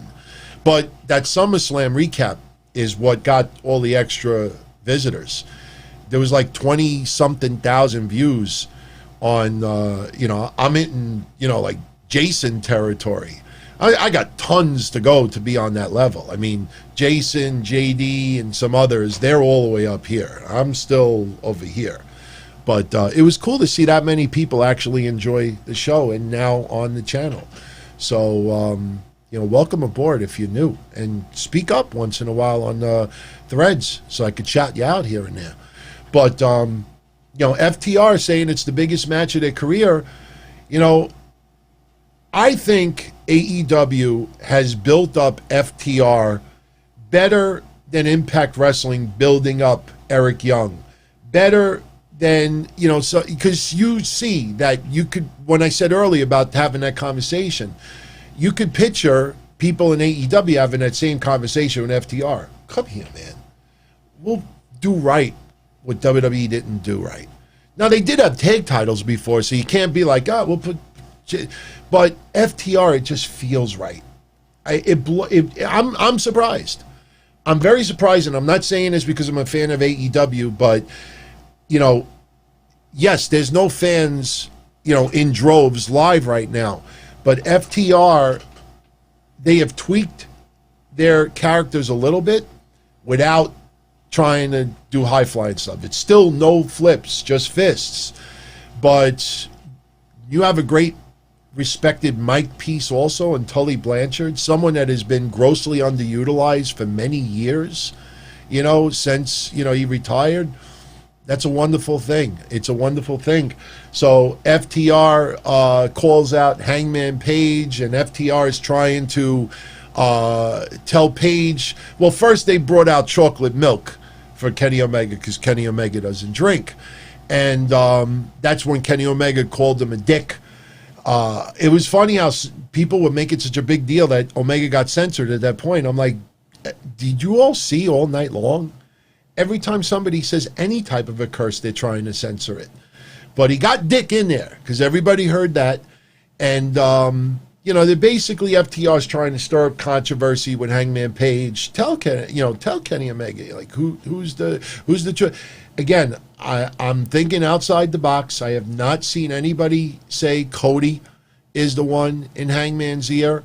I don't know if that's actually going to happen, but it's my job to always think outside the box. And sometimes, that wacky thinking ends up being the case. So we will see what happened. But Hangman Page did not do anything to FTR. Always having Hangman Page come out with alcohol. Again, it's not me being PG, but it's getting too gimmicky. We know the guy likes to drink. He's not going to grab anybody's beers right now, especially with COVID. I saw there was a sign like, and it was funny with the Young Bucks early. Somebody had a sign like, "Hangman, drink my beer." And one of the Young Bucks took a beer and poured it all over the sign, which was great. But I think it's a little too gimmicky that every time he comes out there, he's got like a shot of scotch or something like that. I don't know. I'm not complaining too much because Hangman Page is top tier. He is top tier. But, this whole thing with the alcohol stuff, if it ends up he's the only babyface out of this deal after everything is done, who is going to be with him, at the top as far as babyfaces go? I don't see Moxley interacting with him all that much. But, somebody's obviously turning, and we'll see where it goes. Maybe it happens at All Out. Alex Marvez interviewing Jericho. Hilarious. Jericho saying, they're talking about the mimosa match, first time ever, and Jericho's telling him, like, when was the last time you did something you never did before? Was that? And he's like, like kissing a woman. And he's making fun of Marvez. I like when they make fun of Marvez. I have nothing against Marvez, but it's funny when they make fun of him. He's got that goofy look on his face like, anyway, Jericho basically tells Joey Janela, "You're going to be a sacrificial lamb tonight," and he was. Jericho beat Janela like this, won with the Lion Tamer after the match was over, continued a beatdown, gave him a buckle bomb. He exposed the buckle and then sent Janela into it. Janela bloodied.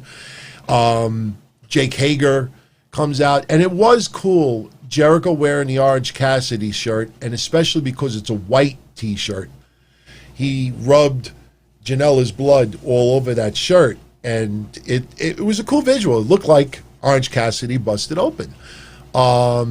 So this, leads into Cassidy hitting the ring.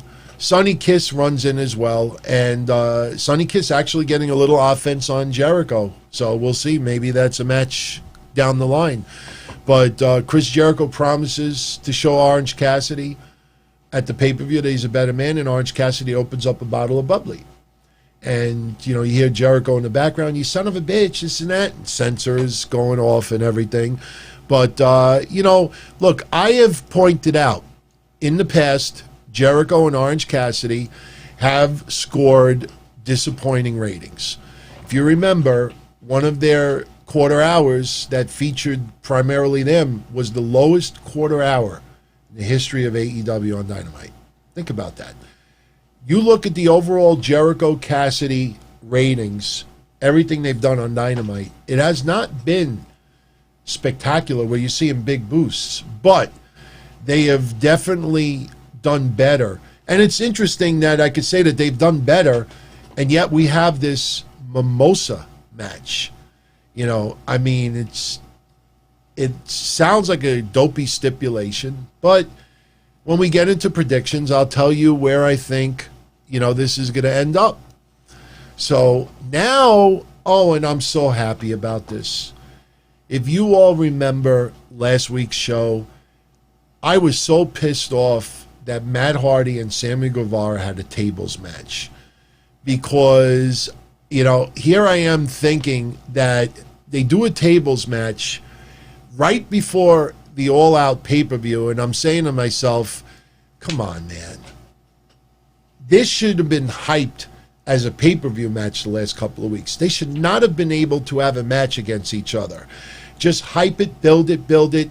It's almost like I don't want to compare it to sex. I mean, I know there's some goofy people like, people on PWN side that have done that, or Wade Keller, I think, might have done. No, Wade Keller doesn't do that, but my point is that sometimes you have to wait and hold it, wait and hold it, wait and hold it, and the longer you wait and hold it, when it is time, it's like boom. And Matt Hardy and Guevara, they should, after what happened with the table and the chair, sure, Matt Hardy gets revenge, but them having a match last week I thought was a mistake, and I said they gotta put them on pay-per-view. They gotta have a pay-per-view match. So lo and behold, we find out that they are in fact having a pay-per-view match.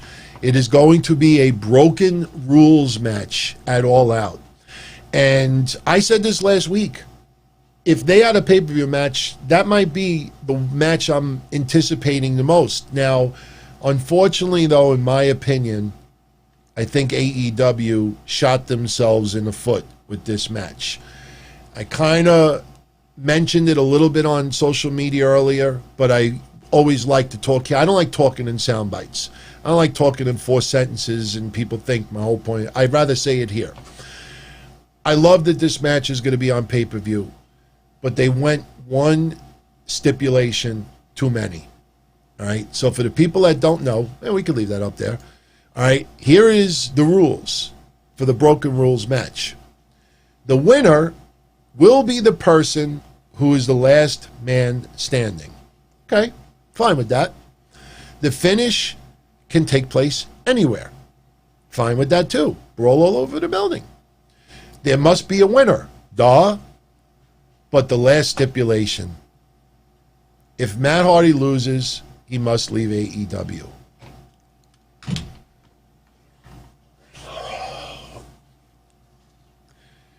You know what that reminds me of? When Jerry Lawler in Memphis, back in the day, he would have a feud, and they did this a couple of times in his career in Memphis. They would have a match, and Jerry Lawler would say, if I lose this match, I'm going to refund everybody's money in the building. And back then, people believed everything. I'm not saying Memphis is stupid, but back then people would be like, oh my God, if he loses, he's going to have to give us all our money back and this and that. And it was weird because he was the baby face, and you almost want to root for him to lose so you get your money back. But when you would do an over-the-top stipulation like that, they're not going to refund $40,000, $50,000 gate. So the stipulation was just, too over the top. So now you do a stipulation, if Matt Hardy loses, he must leave AEW. And some people, I give people credit, and I'm not saying this to be sarcastic, I give people credit online that try to be a little creative and say, well, maybe Matt Hardy is no longer allowed there, but Broken Matt can stay.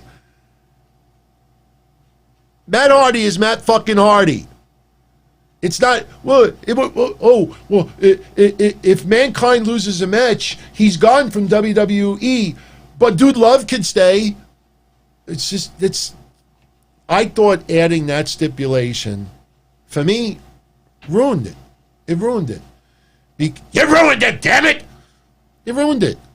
Because if Matt Hardy loses this stip, are they going to start doing stips that they can't adhere to?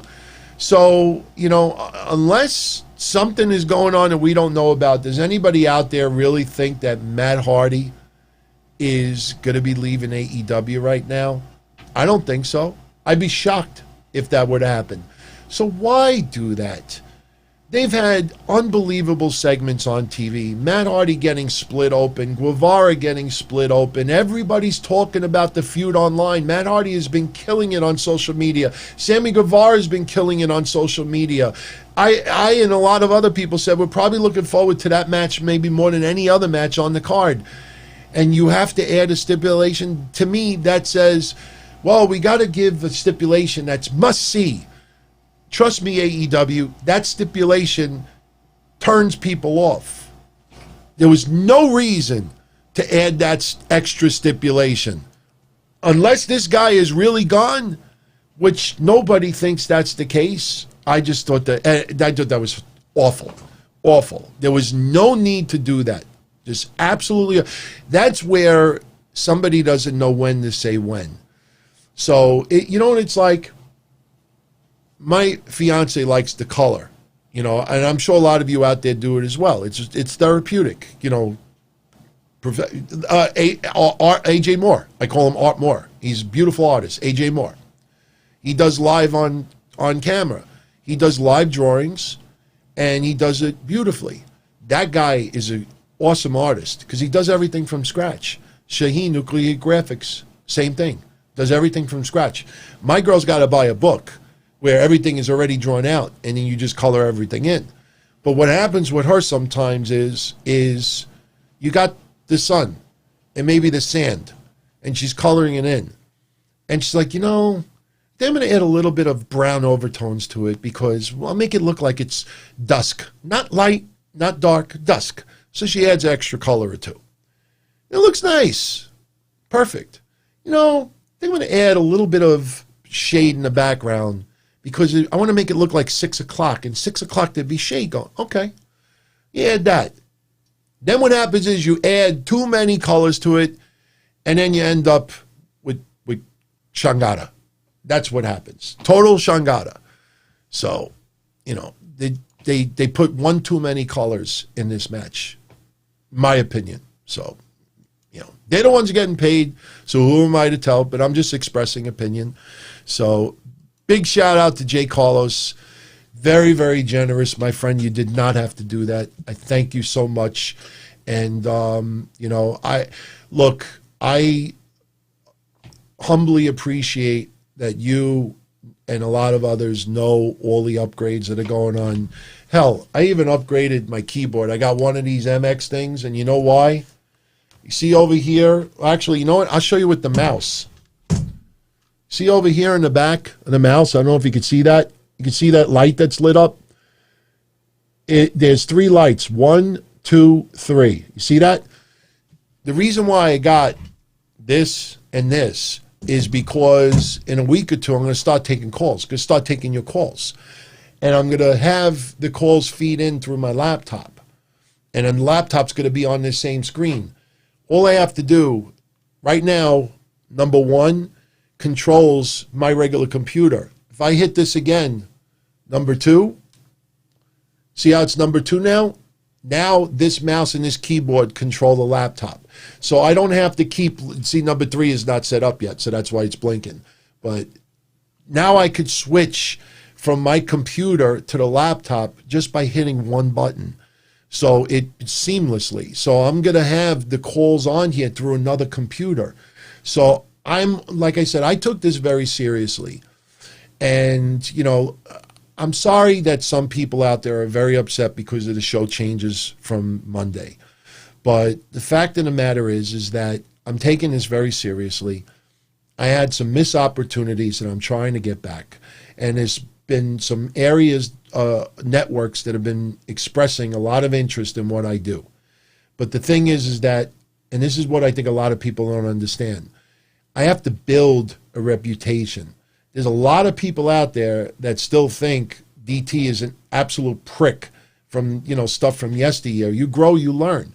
But repetition, reputation, and I have to build a resume here.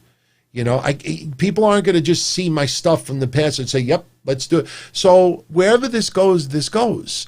But I should never have to feel guilty for wanting to go further and get better and expand and change things up and challenge myself and try to give you all the best shows possible.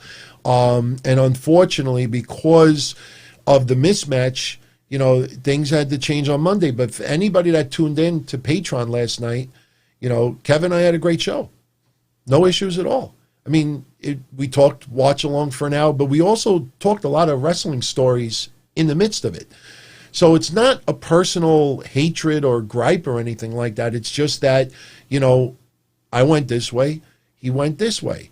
Not trying to hurt anybody or spite anybody, but I'm taking this very seriously. And, you know, it hurts. I'm not going to lie. It hurts when people that I know, people that I thought were my friends, you know, will tell me to my face or virtually, doing a great job, keep doing what you're doing, wish you nothing but the best. And then 5 minutes later, they're sending a PM to someone like, why the fuck is this guy obsessed with video? Why does this guy have to make all these changes? Does he realize that he's ruining this and ruining that and ruining this? These are the same people to my face. So I no longer get offended. It does hurt, but I have decided that you take that, turn it into a positive. And the only way to turn it into positive is everybody that's still here tuning in, Jay Carlos and everybody else enjoying the shows. And like I said, I'm always trying to put back in.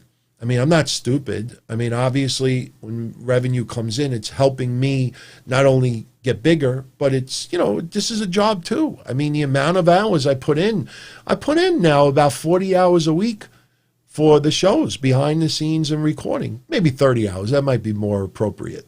But you add in 40 hours with an office and then try to keep a relationship and 2 sick parents, you know, maybe some people have accused me of this, that maybe I'm the one who is tremendously depressed, and my best medicine is just keep myself busy 24/7, 365. I will tell everybody out there that's not the case, because yours truly is happier now than I've been in years. I got my family. I got all of you enjoying this. I got engaged last year. COVID sucks, but what are you going to do? Sit there and dwell?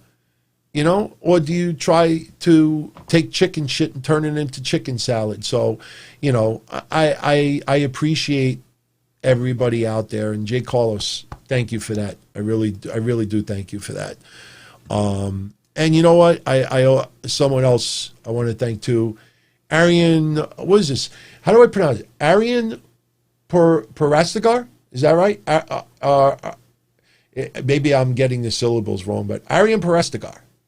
Is that close enough? All right, he said yes. So it's not Japan, you know, but I can speak Japan a little bit.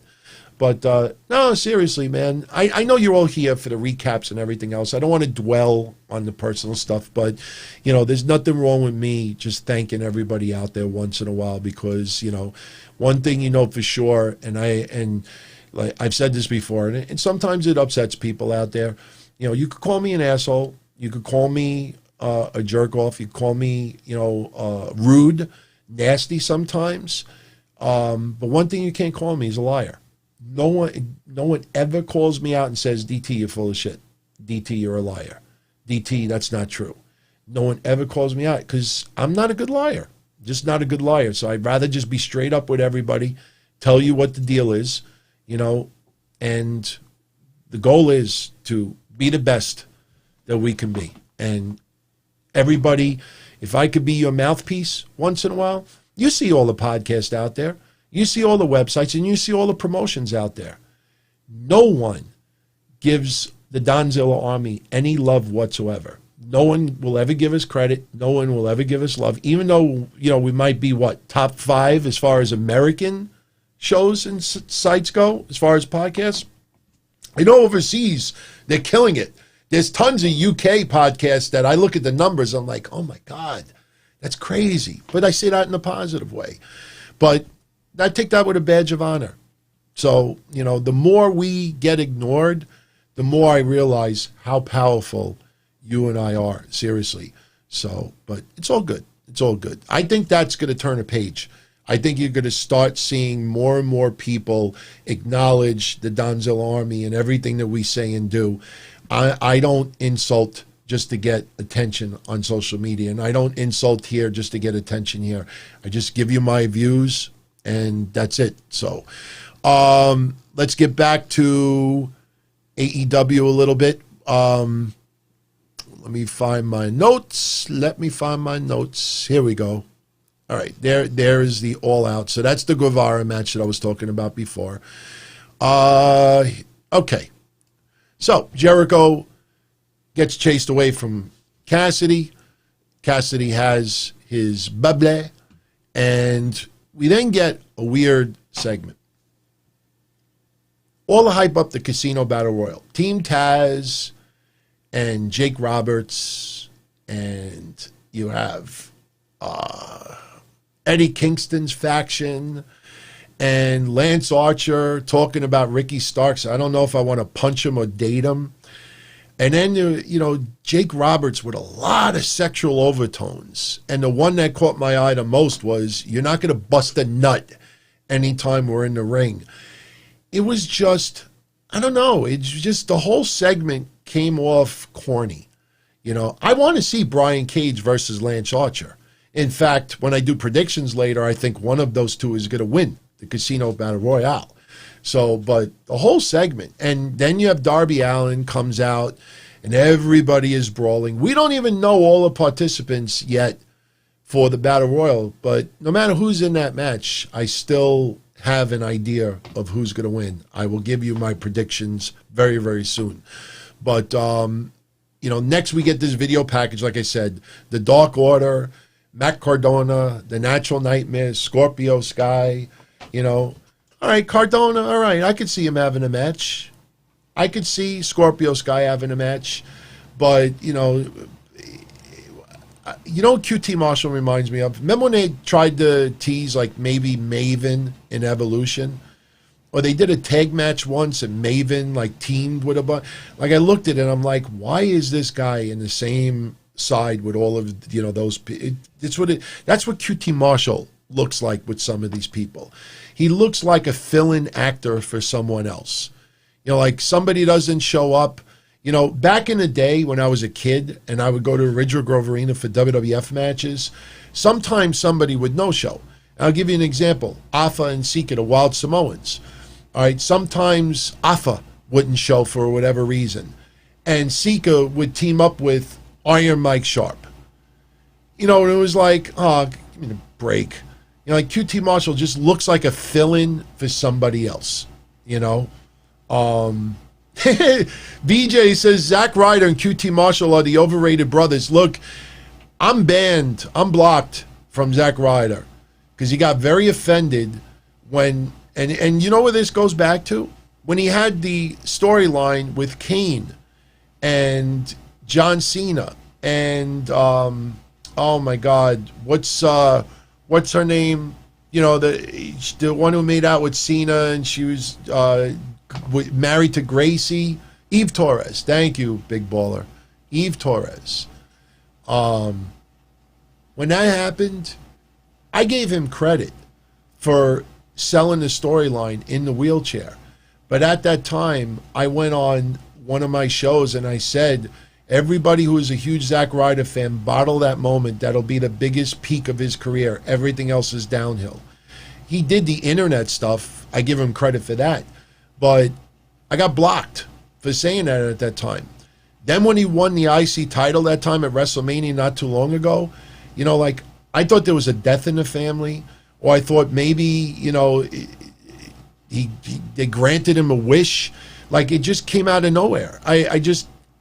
It made no sense. I mean, it was nobody predicted that. It was unexpected, but it amounted to nothing. He lost it shortly thereafter. And it's not a personal vendetta against Matt Cardona. I just always felt that part with Kane was the pinnacle of his WWE career. Everything since, he's had some moments here and there. But with that said, the guy got himself, and he was already in great shape. He got himself in, it was Spaceballs, and they were going to warp speed, and then they went to ludicrous speed. That's what Matt Cardona is right now. Like, he was like in fit before. Now he is ludicrous fit.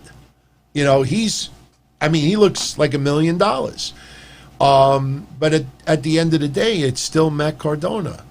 I mean, he's going to do his moves, but he can't do woo, woo, woo. So you got jacked up Florida boy, So I want to see what they do. They got to put him in he can't be, this is for Cody. I know Cardona versus Cody might be something down the line.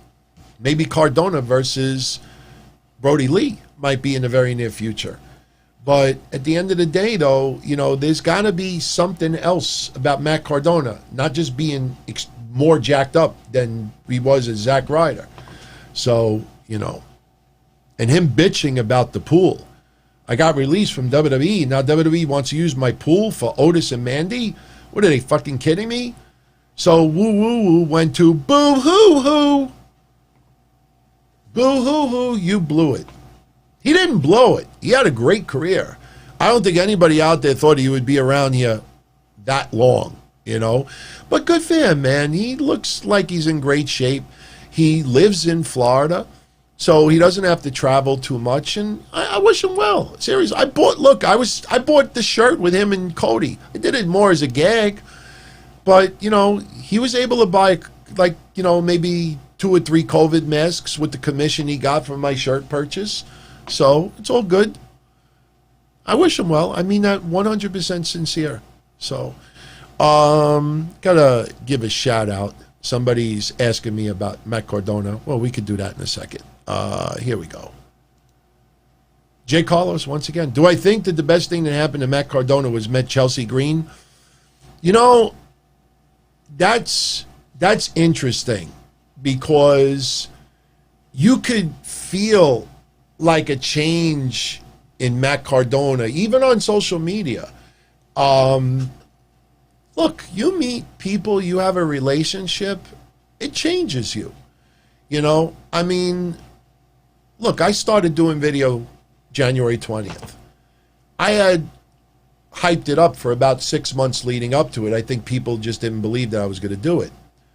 But I was planning on doing it. But what happened was, when I got engaged in November, like, I got focused that I got to worry about my future with, you know, my soon-to-be wife. But it also gave me incentive to get in better shape, be a little bit more responsible, pay you up some more bills, be a little bit nicer to people out there, you know, try to enjoy even the littlest of things with people. I didn't become soft, but, you know, having a significant other, and it's anybody out there, you know, a girl meets the boy of her dreams, girl meets the girl of her dreams, guy meets the guy of his dreams, guy meets the girl of his dreams. If you're happy in a relationship, it makes a lot of other things better, you know. I mean, it's sad when you see people, you know, like, tweet lying about relationships because they see other people in relationships, so they'll tweet, oh, I'm dating this person, oh, you know, this is that, blah, blah, blah, blah. And then somebody just, like, blindsides them with a simple question. Oh, what's her name? Oh, I don't want to reveal it. Oh, she have social media? Oh, I don't want to reveal it. You know? And then you don't hear or see anything for a month or two. There's no tweets. There's no shared things. There's no, you know, what is that when you show, like, where you've been? You know, you put, like, was at blah, blah, blah, blah, diner with, you know, and then, like, a month or two goes by. Hey, you know, how's it? Oh, no, we broke up. We broke up. So I just, you know, it's sad to see people lie even about dating. You know, just, I don't know why. I don't know why. But people do change when they have relationships. So, you know, Chelsea Green probably made Matt Cardona a better person. You know, not just physically, but emotionally, spiritually, and he looks at things different. So I'm happy for them. Dead serious. Absolutely happy for them. No reason, you know, like I said, it's not a personal thing against him, but, you know, I never bought into him. Never really did. Very, very little. So, Thunder Rosa. Thunder Rosa, debut in AEW. She takes on Serena Deeb, making her AEW debut. No, it's interesting. I just thought about that too. You see a lot of people that WWE released during COVID. A lot of people got in crazy ass shape. I'm not kidding.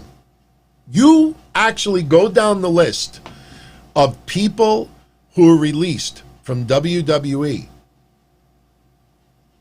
I don't see anybody who gained 10, 20 pounds, got zits all over their face, just doesn't shave much anymore, does selfies, and their hair is all disheveled. It seems like everybody who got released, it lit a fire under their ass. You go from Heath Slater to Kurt Angle to EC3's a monster. Minga, that guy's a monster right now. Eric Young. There's a lot of people that got themselves in ludicrous shape. Not just great shape, ludicrous shape. People went on a mission. That's why I think what a lot of people just figured out is, are you going to let COVID, paint the picture when you look back at the 2020? COVID pretty much ate up almost all of 2020. You look back at 2020. Are you going to look back and realize that when you lost opportunities, lost jobs, lost this, health issues, did you take all that and try to turn it into chicken salad? You take that chicken shit and you just left it at chicken shit?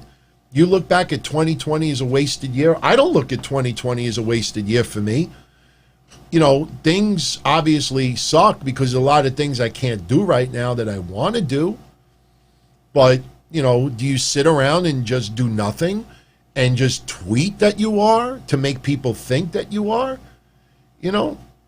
All these people that got released, man, they went on a mission to basically prove to WWE that they're wrong. And you know what?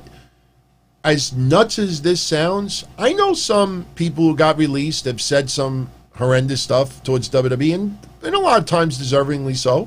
Gallows and Anderson definitely had every right to say a lot of what they said. But I truthfully believe that, and I'll bet you this, that 6 months from now to a year from now, and it looks like we're going to go about 30 minutes over, but 6 months to a year from now, you're going to see a lot of people who got released from WWE, where everybody on social media was all saying, oh, that's disgusting. How can you let people go during COVID? And we've already talked about that. But I bet you that a lot of people who are released 6 months to a year from now, maybe some even sooner than that, are going to say, you know what? Being released was the best thing that happened to me. For whatever reasons. I think you're going to see a lot of people eventually say that it's the best thing that happened to me. Totally changed my outlook, changed the way I go about things, lit a fire under my ass, realized this, took that, you realize that things, in a snap of a finger could change negatively. You're going to see a lot of people sincerely thanking WWE for doing what they did. As crazy as that sounds, you remember that I said that when you start seeing interview recaps.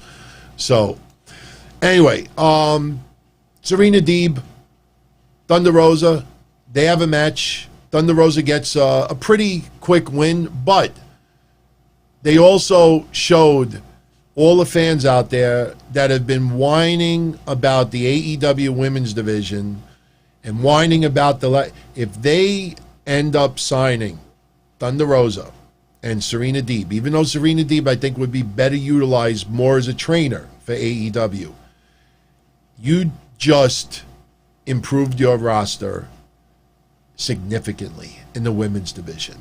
Now, again, she is the current NWA Women's Champion. Billy Corgan, pretty much, good for him for allowing this to go down.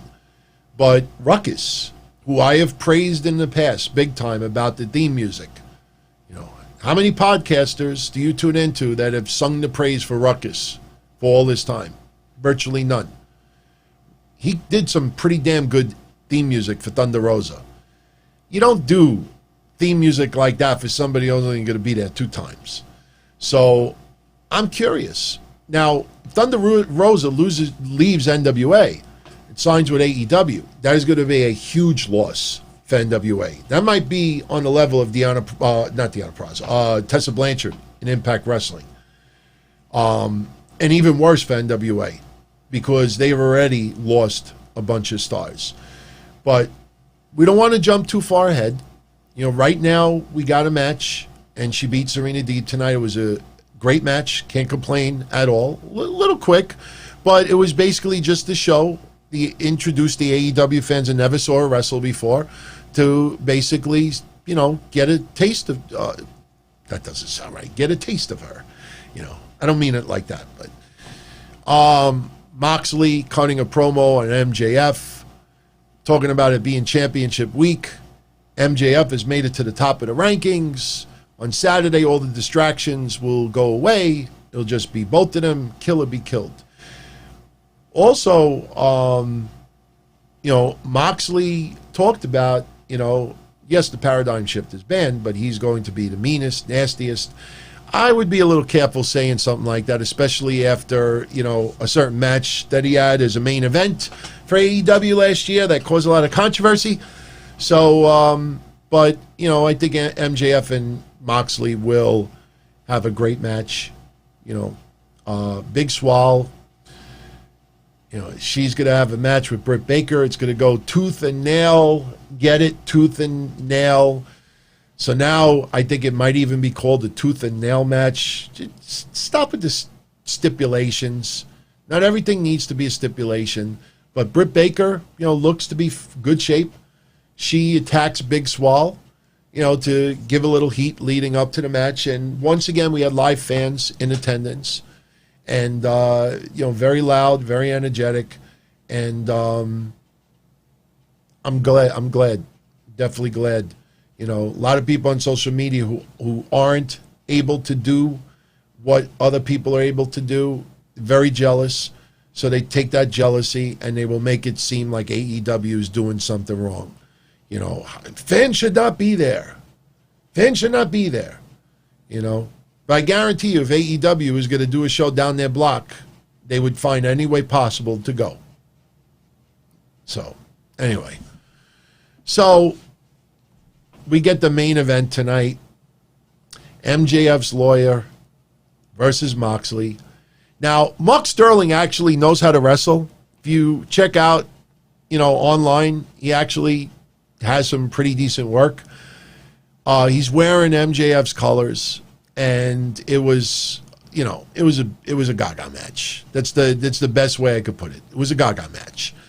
Moxley beat him handedly. After the match, Wardlow, they, along with MJF, attack Moxley, leave him bleeding. And, that's how they close off Dynamite. Crowd, not really all energetic about it. I don't know how a lot of you feel about Moxley as a AEW champion right now. I have no problem with him, and I had no problem with him being ranked number 1 in PWI. Of course, PWI is not what it used to be, but it's just, I think, I write a lot of it off to COVID, but something feels missing, and I don't know if it's just like a really good storyline or good feud with someone. MJF, because we're in the presidential campaign, and him feeding off of that, it's fine, but it just felt like very random that he suddenly calls out Moxley. So my only concern is, where does Moxley go from here? That's the only thing that I'm concerned about. But that was your episode of Dynamite. It was a decent episode. Nice lead-in. You didn't really have any crap on the show tonight. So ratings-wise, they're unopposed. I think AEW will be very consistent of what they've been for the last couple of weeks. Do I think they score in the 9s tonight? I honestly don't think so. I think they might actually be just a drop higher than NXT. So if you're asking me about a rating for AEW tonight, I'll go with 883. I'll go with 883. If it's higher, good. If it's lower than that, I think that would be a big disappointment, especially leading into the pay-per-view. So I'm gonna go with 883. So yeah, but Neil's saying super chat DT. No, you can ask me a question. VJ says Suave reminds him of an Impact or Ring of Honor wrestler. I don't know. No, you know what? I actually would take that as a compliment because Impact Wrestling is a pretty damn good roster for the women. Ring of Honor's women's roster, even though it's small, they have some decent talent as well. I personally think, Neil, I have not gotten a super chat from you tonight. Nothing pops. Oh, wait a minute. Did I get into this before? Hold on a second. Oh no. Oh, I didn't see yours. Wow, you just like snuck in there. My apologies. What is it? I actually, Neil, I'm not kidding you. I swear to God when I say this, I actually named my 49-inch monitor Neil. It dedicated to you because one of the reasons why I got it was so I could see, especially the super chats, so nobody gets buried. For some reason, it's either my brain or the monitor does not like you. Because it's not intentional, but he joined Patreon. Awesome, man. That's awesome. But look, I'm the only one that runs Patreon since day one. I'm the only one there, tech-wise, even with DTKC Discord. You have any issues whatsoever, DM me on Patreon. I'm always around. But you'll enjoy the page. And you'll realize also that everybody there, it's a very friendly atmosphere. No hate, no friction. So, cool. Absolutely cool. So we'll definitely be talking a little bit on Patreon. So very, very cool. So welcome aboard. Welcome aboard. Also tonight I posted a thread on Patreon for everybody how they could access the Discord channel for all the Patreon shows when they're live. And Kev will be doing a live show Thursday night, tomorrow night, at 10 p.m. Eastern. So if you're around, just go to the Discord. If you have any issues, you DM me and I'll walk you through it. Easy. Trust me, when you sign up there, and there's a cool chat room there as well. I think we got like 3,000 people signed up on Discord. Not all of them have access to Patreon, obviously, but there's different areas. It's not just Patreon on Discord. Everybody that's tuning in right now, every single one of you are invited to the Discord channel. And even on Saturday nights, we do game night. I don't know if we're doing it this Saturday because AEW is pay-per-view, but there's a lot of cool shit going on over there, so check it out. So, with that said, I'll give you my AEW All-Out pay-per-view predictions now. Let's get into it. Britt Baker versus Big Swole. With everything that's gone on with Big Swole, it would be kind of stupid for Britt Baker to get a win over Big Swole after everything that's led up to it, with Big Swole being suspended, having to get through Reba and even Penelope Ford. I'd like to see Big Swole get the win. Now, they're going to be the pre-show, if anybody is not aware. So make sure you tune in a little bit early because they will be a pre-show match. I think you got to give it to Big Swole, seriously. Especially when Britt Baker pretty much, put the mandible claw in her today. So, Neil also says, thank you for naming the monitor. And thank you for what I do. Thank you. No, I'm not kidding. When I got the monitor, I actually said, what do I call? I called it the Beast, but then I said, I'm going to call it Neil because you're one of the reasons why I actually got this giant monitor. So, but yeah, much love, man. Seriously. And I'm not trying to be a prick. I'm actually, you helped me basically decide to get this done. Jurassic Express versus the Young Bucks. With this storyline going on right now, I can't see the Young Bucks getting screwed twice. And although I would love to see Jungle Boy and Luchasaurus get a nice win over the Young Bucks, I just don't see it happening. So I'm going to go with the Young Bucks getting the win. The Dark Order of, Brody Lee's in this match. I did not, brain cramp. Brody Lee, Colt Cabana, Evil Uno, and Stu Grayson versus Matt Cardona, Scorpio Sky, and the Natural Nightmares.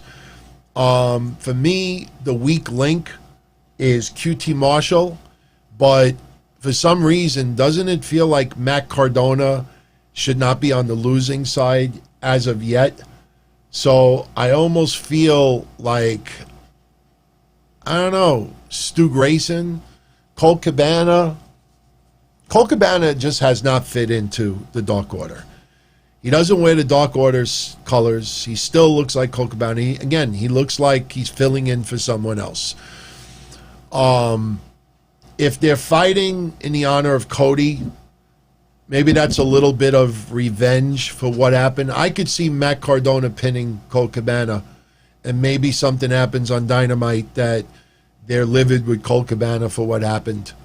And maybe this allows Brody Lee to show his power once again and maybe slap someone. So I'm going to go with the Natural Nightmares, Matt Cardona and Scorpio Sky to get the win. No, Colt Cabana. I know it sounds like I'm saying Cold Cabana because of my New York accent, but no, Colt Cabana. So I know some people say that sometimes. There was something else that I was saying recently, and people were like, I could swear he's saying this and not this. So the 21-man casino battle royale.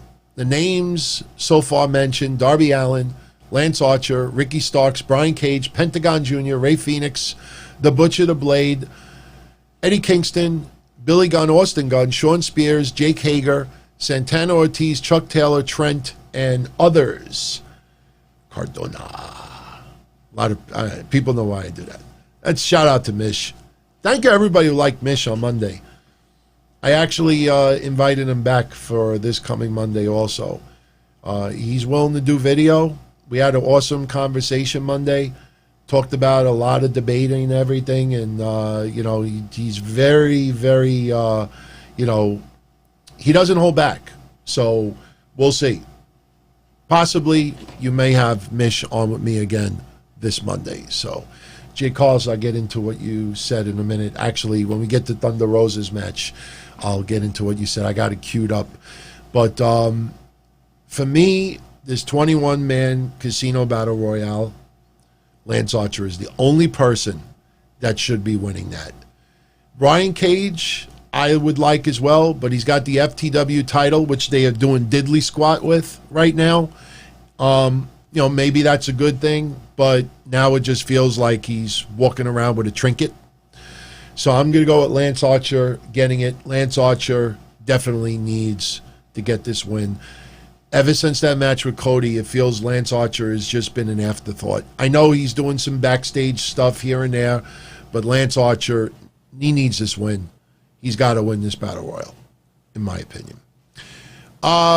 Kenny Omega and Adam Page defending the AEW tag team titles against Cash Wheeler and Dax Harwood with Tully Blanchard.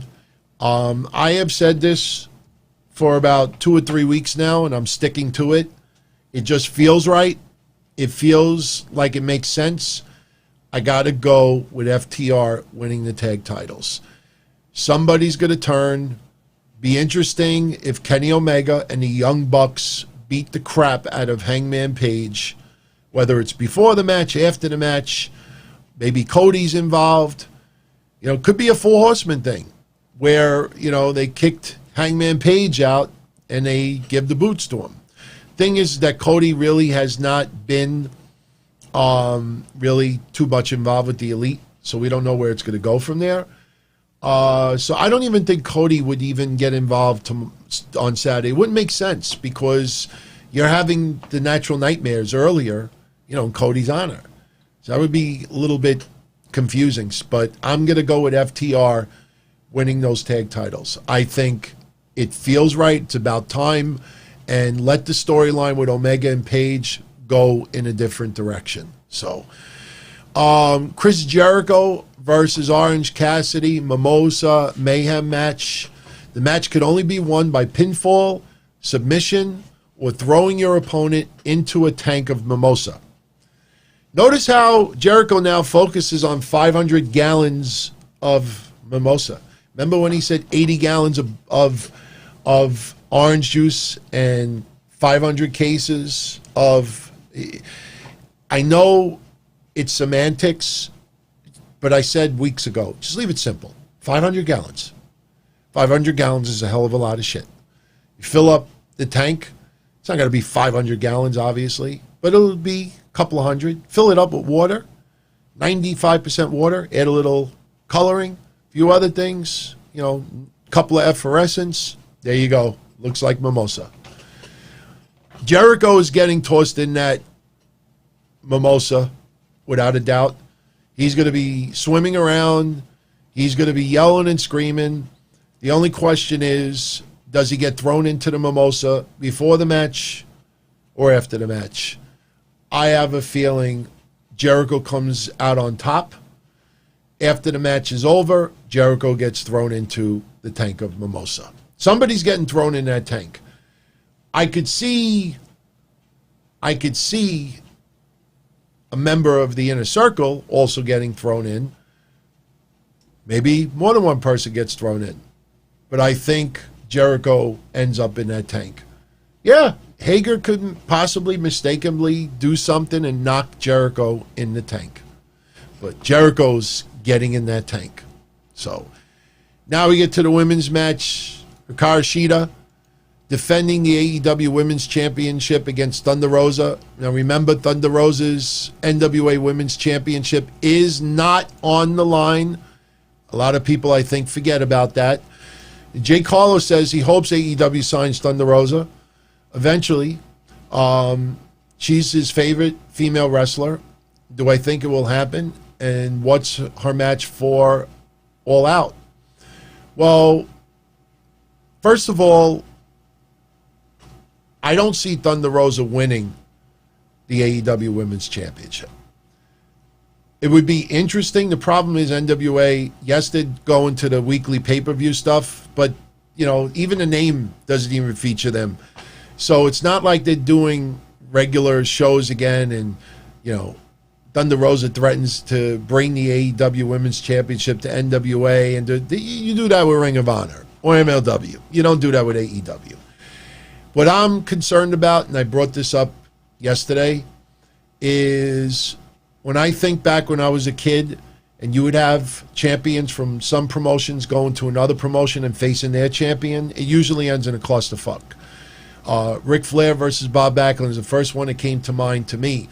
Ric Flair was the NWA champion. Backlund was the WWF champion. It was 82. And it ended up, they could draw or double count. There was no winner. I think Harley Race one time as the NWA champion lost to Backlund, but it was disqualification. So my concern is that Nyla Rose shows up and basically gets involved in the match and lays them both out. I don't know if I would like no winner, but I kind of feel that somebody is going to interfere towards the end of that match, and it would not surprise me if it's Nyla Rose. She suddenly disappeared. Vicky is not around, so I almost feel like Nyla Rose has to make an appearance at the pay-per-view. So if you ask me, I would either go with a double no contest. Maybe they're both laid out. There's no winner. I just do not see Thunder Rosa winning. So how do you protect Thunder Rosa? Maybe they both get laid out. I don't even like a disqualification win, to be honest with you. And, even though some people out there may not like an outcome like that, you let it sink in for a few minutes and you'll see those same people saying, that kind of makes sense. She's the NWA. They got to protect her also. So it's going to be a pretty good match, but I have a feeling somebody is going to get involved. So we will see. Matt Hardy versus Sammy Guevara, Broken Rules match. If they would not have put that stipulation in there, Matt Hardy loses, he's gone from AEW. I might have gone with Sammy Guevara in that match. But now, because of that extra stipulation, one too many, I'm going to go with Matt Hardy winning this match. I think it's going to be a crazy match. It's going to brawl over the building. We're going to see some insane dives by Guevara. I think in the end, Matt Hardy is going to get the win. That leaves us Jon Moxley versus MJF with Wardlow for the AEW Championship. Paradigm Shift is banned from the match. MJF is going to be a heavyweight champion one day down the line. Personally, in my opinion, Saturday is not going to be that day. I think Wardlow costs MJF the win. This will be MJF's first loss, 2020. I think Moxley is also undefeated for 2020. So MJF is young and has a crazy-ass bright future. So even if he loses, it's not going to hurt him in any way. I think Wardlow, there's a faux pas. Wardlow causes MJF the win. That's where I'm going with it. I say Moxley retains. So those are your AEW All-Out pay-per-view predictions. We'll see how it goes. Now, a lot of you are asking, am I going to do a recap Saturday night? Do you want me to? If you want me to do a live recap, I will. Otherwise, I'll just record one Sunday afternoon, and I'll post it online. So we'll let our live friends tuning in right now, you let me know. Because I know there's other people out there doing recaps Saturday night as well. Do you want me to do a live one Saturday, or I'll just pre-record? Okay. Yeah, everybody's saying yes. I kind of had a feeling. So yeah, I'll be here 5 minutes after AEW ends, and we'll be doing a recap. You want to do that Thunder Rosa contest now? Let's do that contest. Remember I said I was going to give away one of her Bratz dolls? You know, they're pretty cool. Those Bratz dolls are pretty damn good quality. So I got one, and I'm going to give it away tonight. And it's going to be trivia contest, Thunder Rosa related, as I said before. And I gave everybody a little bit of a hint earlier. I said, you know, if you go to like a wiki page of her or some other pages, even if you're not that familiar with her, you probably could get a little rundown of her career. So everybody get your hands on your keyboards. The first person. Now, if you don't want to play, don't play. But anybody out there that really wants this Thunder Rosa Bratz doll, the first person that gets it right will win the Bratz doll. So I'm going to give you a question right now. You type in the answer. The answer has to be complete. You can't just type in like a quick one-word answer. It's got to be, and there's a hint. The answer is more than one word. So be prepared to type multiple words. Are you ready? What was Thunder Rosa's name in Lucha Underground? Can't misspell it either. All right, let's see. There's a little delay. All right, we're going. Let's see. We're about to get a winner. I think we got it. Shezzy Ali got it. Motherfucker could type fast. He's a fast motherfucker. Shezzy Ali, congratulations, my friend. It was Cobra Moon. And there you go. There you go. Freddie J didn't hear the question. I threw the question. People got the answer right. I don't think they read my lips. Don't worry, man. We're going to do another, remember, this weekend on Patreon, I'm doing a predictions contest. And we're going to do another. Remember, next week when I give away the Evilise hat, we're going to do a new contest. I'm already thinking about what we're going to do. And we got to give this baby away soon enough. This is not fake. We got to give this baby away. AEW, it's just sitting here. I know somebody would love to have this, so we're not doing it yet. We'll do it soon. But wait, DX Girl says that she was first? Oh boy, let me go back. Hold on, let me go back. No, DX Girl, look, you got to look up. I'm sorry. You know what, DX Girl? We'll talk off the line, but no, you got to look up. I'm double checking the chat room right now. No, Shezzy Ali put Cobra Moon, VJ, then said Serpentine. Ken terminated, didn't put any answer. So you actually, Neil and Shezzy actually put it before you. I'm serious, I always try to be straight up over here, seriously. But you know what? DX Girl has been a friend of the family for the longest. So PM me on Twitter, and we'll put together a little packet. Actually, you know what? got a women's Thunder Rosa shirt we were going to give away next week. So PM me on Twitter. Give me your shirt size and your address, and I'll send you a Thunder Rosa shirt. Yeah, so. All right, cool. So we gave that away. Shezzy knows how to get in touch with me. And look, I keep the contest 100% fair. Doesn't favor anybody out there. So, you know, whoever wins, I don't want anybody to think like, you know, that's something that I've learned over the years. There's a lot of websites out there, you know, that will pick a winner. You don't see the live drawing, or you don't see, and most of the times the winner is a fictitious name. They never had a prize to give away at all. That's why I like when I see Jason and some others, when they give away prizes, they use a lot of the similar websites like I use that just randomly pick someone, or you do a trivia contest. So, you know, and thank you for the kind words, VJ. You know, I feel, look, if I was a millionaire, I would, everybody tuning in right now, I would send you, you know, some type of a prize. I don't got it like that. Not yet. But if we ever blow this up where I start, you know, getting some crazy cash, you know, we'll start doing it even more. It's, you know, it's doing a trivia or a prize every other week here. You know, it all adds up cost-wise. But like I say, I'm always just trying to give everybody, you know, a decent show. So, all right. Let's get into a couple other things. Looks like we may have to go a few minutes later than originally. All right. I got a kick out of this. I don't read TV Guide anymore, but this made me laugh. I don't know what TV Guide has against WWE. And you may look at this like TV Guide shit anyway these days, but you also have to look at it in the entertainment world. Especially that WWE inked this crazy-ass Fox deal. SmackDown on Fox has been a pretty damn good ratings draw on Friday nights.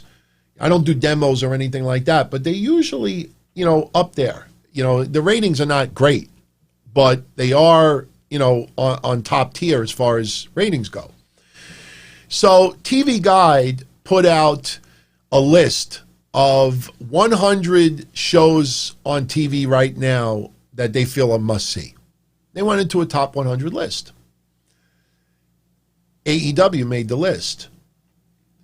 AEW was ranked number 57. Now, I'm going to read you what TV Guide wrote about AEW.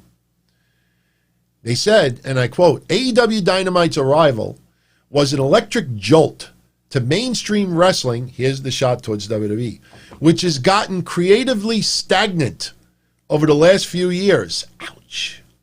Each 2-hour-long episode serves an action-packed spectacle with gripping matches, a dynamic roster of electric characters we haven't previously seen at this professional level, talking about the younger people, and creative storytelling that keeps fans on their toes. From Cody Rhodes' career-defining promo to Nyla Rose's groundbreaking championship win, to Chris Jericho's viral champagne joke, Dynamite not only lives up to the name, but also represents the best of what today's wrestling has to offer. That's what TV Guide said about AEW. Now, 100 shows, must see. They were ranked 57. Know where Raw was ranked on that list? They weren't ranked. Know what SmackDown was ranked on that list? They weren't ranked. What about NXT? They weren't ranked either. TV Guide put 0 WWE shows, 0.0 Blutarski. They put no WWE programming on that list. Oh, no, Impact didn't make that list either. But just think about that for a minute. Say what you want about Raw or SmackDown, and a lot of the creative is really Shangada, but that Fox deal and SmackDown, Friday nights, prime time, their ratings are acceptable enough that you put shows on there that have piss-poor, pathetic ratings, and you don't put one WWE show on that list. The reason why I say this is a big deal is because when you think of WWE, World Wrestling Entertainment, You think of WWE with Stephanie McMahon and Total Bellas, Total Divas. You have them on the Hollywood carpet, WWE Films doing all his charitable causes, always around, mainstream Hollywood. And yet, TV Guide does not include World Wrestling Entertainment. It's pretty interesting, man. It's not a huge deal, but you got to admit, that is a big FU to WWE. If they would have had top 100 new shows, or, recently new, I don't know how to title that. All right, then I see that. Oh, I don't think Ring of Honor was on the list either. I don't recall Ring of Honor being on the list. If they were, let me know. Send me a link so I could read what they said about Ring of Honor, but I did not see anything about Ring of Honor being on that list. So, right now, though, what is Ring of Honor doing? Seriously. And again, WWE obviously deserved to be on that list, even if they were ranked 100. But, WWE, a lot of wrestlers always say, oh, these are just a small group of fans on social media. There's always people complaining. There's always this loud, outspoken group of people that, always going to rip on it. You didn't even make fucking TV Guide's list. That should tell you something. So, anyway, if you are interested, I mentioned this on Monday. I'll say it again here now. AEW will have their all-out pre-show, the countdown to AEW. It will air 5:30 p.m. Eastern on TNT this Saturday. Never thought I would be doing this. Anybody that goes back to me, to even the early 2000s, knows my views on Gabe Sapolsky. I used to actually call him something else. I would call him Gabe Sapol. Let's just leave it like that. You could finish the phrase. It rhymes with rock, the Rock. Gabe Sapolsky. Never liked the guy. Did some shady stuff back in Ring of Honor. The handling of Feinstein. Look, it is what it is. I did not like especially the bullshit that went on with XPW. I've already voiced that. Gabe Sapolsky was not an altar boy. That guy was very, very devious, very nasty. I'll never forget with Ring of Honor at that time. Look, we're talking now 18 years ago, so you don't hold grudges for 18 years. But there were two guys. I don't want to mention their names again, but I brought it up before. There were two guys. One of them had a family. The other one, I think, maybe just got married or was going to. And they had the opportunity to work XPW and get a nice payday out of it. All they wanted to do was just wrestle and make some money. They were pretty much banned from Ring of Honor as a result. So I never liked that guy.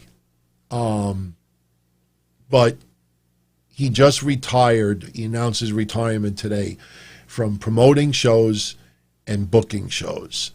There's a lot of other reasons why I don't like him. I mean, there's many. I could sit here for a half hour and bring up things over the years. But I will give respect to him now because that guy has done a hell of a lot of good for wrestling, especially indie wrestling. Say what you want about some of the behind-the-scenes stuff. You look at what he did for Ring of Honor and Evolve and other things. He's consultant for NXT. The guy has done a lot of good for pro wrestling. Guy was never in any sex controversies, never any accusations, as far as I know, as far as, being, treating women, mistreating women. Business is business, obviously, but I give that guy credit. He did a hell of a lot in pro wrestling for 20 years.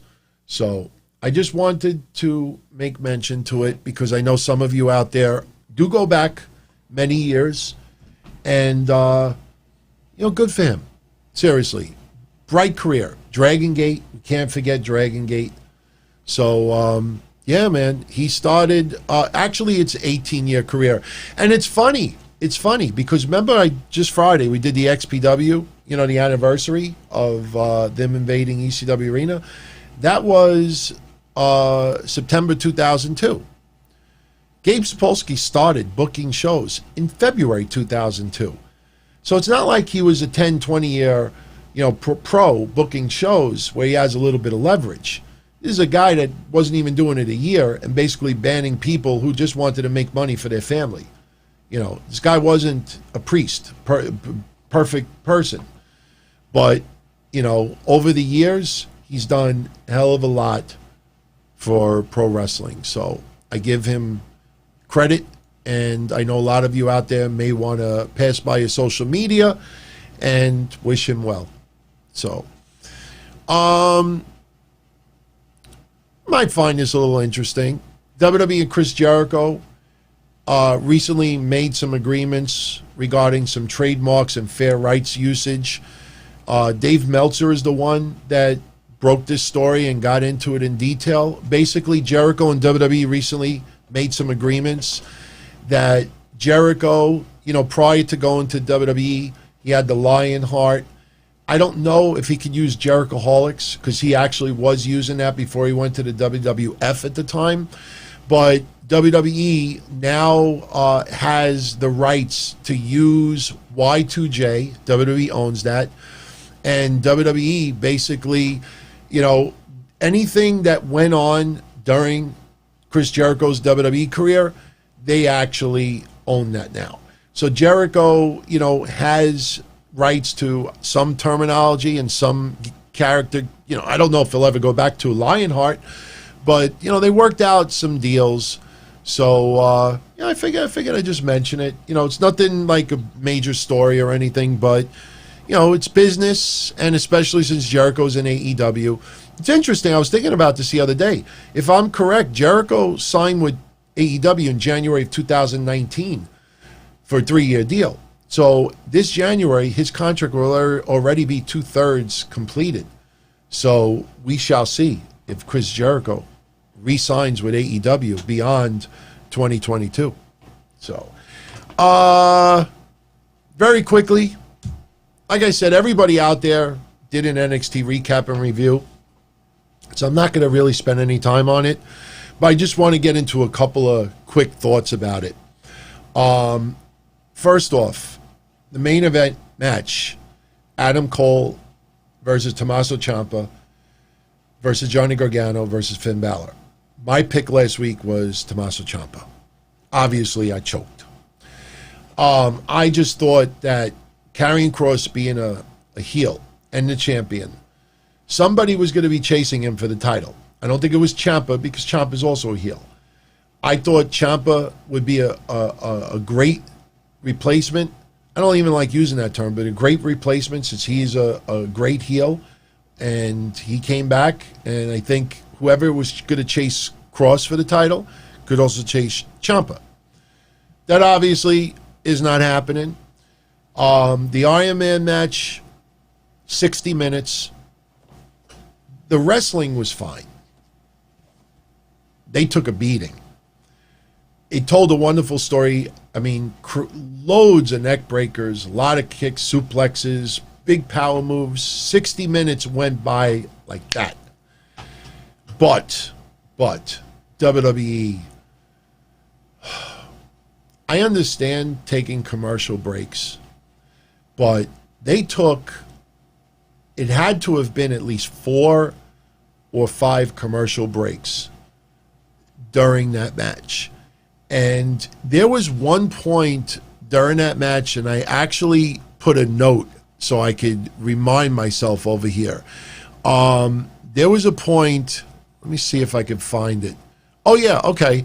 There was a point about halfway into the match where Adam Cole went for a Panama Sunrise, but Tommaso Ciampa countered and delivered Project Ciampa to Cole. Finn Bálor broke up the pin, and then Ciampa hit the Project Ciampa on Gargano. Bálor broke up the pin again. And then Bálor took the Project Ciampa, and Bálor kicked out. But the sequence was, excellent. And it was all during a commercial break on a split screen. I understand having commercials, but I swear it had to have been 5. Who knows? Maybe it was 6. But I counted 4 to 5 commercial breaks during that match. And every time you started to really get into that match, boom, commercial break. Picture in picture didn't matter because you were distracted. You start getting, really into the match, and you're engaging into the match, and you're putting yourself there, and you're just really getting all livened up, boom, commercial break. Happened 4 or 5 times, and halfway into the match, I was like, come on, man, this fucking sucks. I know I was going to cut down cursing this week. I had to cover the cursing that was censored on AEW, but man, the number of commercial breaks that they took yesterday during that match hurt it tremendously. It was so bad. Believe it or not, I don't have any problem with the sudden death. Now, somebody brings up something that I want to just clarify. SR John 07 says if it wasn't for the commercials, we could add a sudden death instead of next week. No. I understand what you're saying, and I actually thought about that. After commercial break number 2, I realized it. Let me explain what happened. We had the first commercial break, and they came back. We saw the clock as far as how many minutes were left. But let's say the match, there was 40 minutes left in the match. Then they go to commercial. Let's say the commercials are 4 minutes long. When they came back, they didn't pick up where they left off. Like if they were at the 40-minute mark before the commercial, they didn't come back at the 40-minute mark. They came back at 36 minutes remaining. So all of that time that you did not see, because now they did picture in picture, so a lot of it you did still see. But with all those commercial breaks, every time they came back to the big picture with the commentators and the live sound, all that footage was lost. What WWE needs to do is they need to put that match in its entirety on the network. No interruptions. Because that hurt the match big time. I have no problem with sudden death. The match ended up where, originally it was 0 across the board halfway through the match, maybe even 40 minutes into the match, and then Bálor got a fall. And a lot of people picked Bálor last week and started thinking, Bálor could end up winning 1-0-0-0. Then Ciampa gets a fall, or Gargano got a fall. He was the second one. Then it was Cole. Then it was Ciampa. So it's now 1 apiece. Then Bálor got the second fall. And what they did was there was only 10 seconds left when Bálor got fall number 2. And everybody was convinced Balor's going to win it. 10 seconds left. He got the second fall. Adam Cole nails Bálor, and he's trying to roll Bálor on his back. And it's counting down, and sure enough, he gets Finn Bálor on his back, and the referee counts to 3 right as it got to the 0. So Adam Cole got a pinfall as well, and the match ends with Adam Cole and Finn Bálor tied 2-2. Gargano and Ciampa end up with just 1 fall apiece. So William Regal comes out, and William Regal says that next week we will have sudden death, Super Tuesday once again because of the NHL playoffs. It's going to be Adam Cole versus Finn Bálor. There has to be a winner. Now, a lot of people hated the sudden death finish. Now, for people that don't know, spoilers came out early in the night. I had read the spoilers that 2 people are going to end in the tie. They didn't say who. They didn't say how many pinfalls. So when Bálor got the win with 10 seconds left, I was hoping to God that those spoilers were fake. Then you see Cole roll him up, and I'm like, damn, that sucked. So I think the people out there that were so angry about the sudden death finish, the way they hyped it up all week long. I think the reason why people got so upset at the finish is because they were already annoyed at the number of commercial breaks, in my opinion. I think every time you got invested in a match, commercial break. Every time you got invested in a match, commercial break. And it got really, really annoying. Then you end up with that finish and you realize, okay, WWE milked it for another week. I don't care about it milking for another week. Wrestling is an ongoing storyline. It's an ongoing soap opera. The stories never end. They never end. So the story continues next week. I still feel that the Undisputed Era are going to turn on Adam Cole. Maybe Adam Cole tells the Undisputed Era, under no circumstances do I want you out there tonight. And then Adam Cole loses. Then the Undisputed Era turn on Adam Cole. I'm not saying that's going to happen in that exact way, but I think Bálor ends up as your champion. So the match was fine. If they would have cut those commercials in half, I think people would have enjoyed the match that much more. So, other matches that went down yesterday, we had Timothy Thatcher beating Bronson Reed. Big story of that match is Austin Theory comes out and gets involved in the match. So it looks like we're going to have a feud between Austin Theory and Bronson Reed. I don't know how I feel about it. You know, Austin Theory, you know, he's no longer with Seth Rollins. Took a major step backwards. We have not seen any signs of Dexter Lumis or Velveteen Dream recently, you know, since obviously TakeOver for Dream. Rhea Ripley challenged Mercedes Martinez. They're going to have a cage match next week, which is going to be awesome. So we got two awesome matches to look forward to next week already. Now, let me say this. I brought this up yesterday. Notice something. 3 weeks in a row with WWE and Retribution and NXT. I don't remember the second woman. Maybe someone who was in Patreon last night could remember and put it in the chat. But 3 weeks ago, you had me and Yim under the mask of Retribution. For Retribution. Everybody figured it out, posted it on social media, and then what did WWE do? That next NXT show, me and Yim wrestled. The week later, I don't remember who the woman was. It was not Chelsea Green. It's another woman. I can't remember her name right now. But the next week, there was a woman under the mask for Retribution.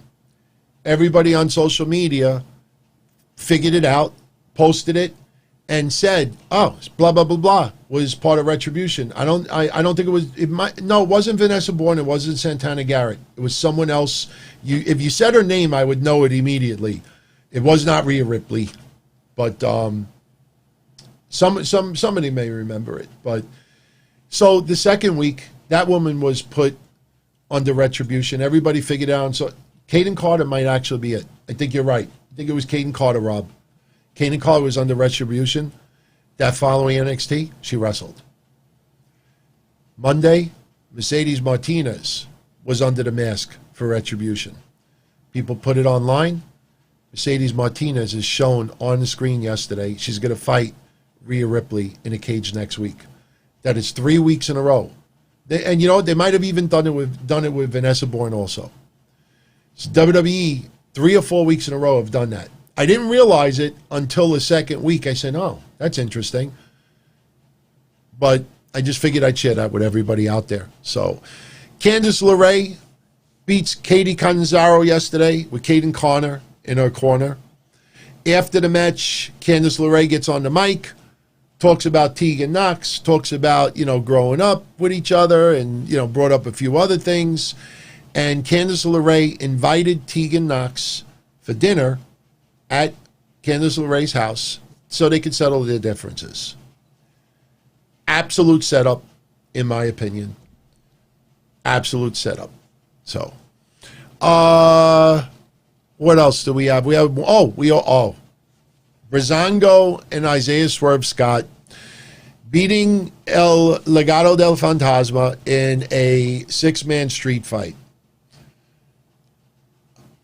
I swear to you, it's got to be in my top 5 favorite matches of the year so far.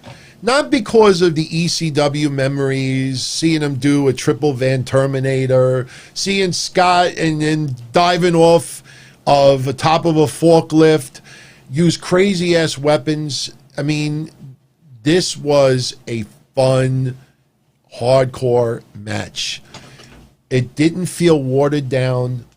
The NXT fans around ringside were all energetic. Again, give me a handful of energetic fans around ringside, 500 fans live at AEW, and 500 LED boards. Even though yours truly was one of those LED boards Sunday. Give me live fans yelling and screaming. I've been to indie shows with 50 people in attendance, loud as can be.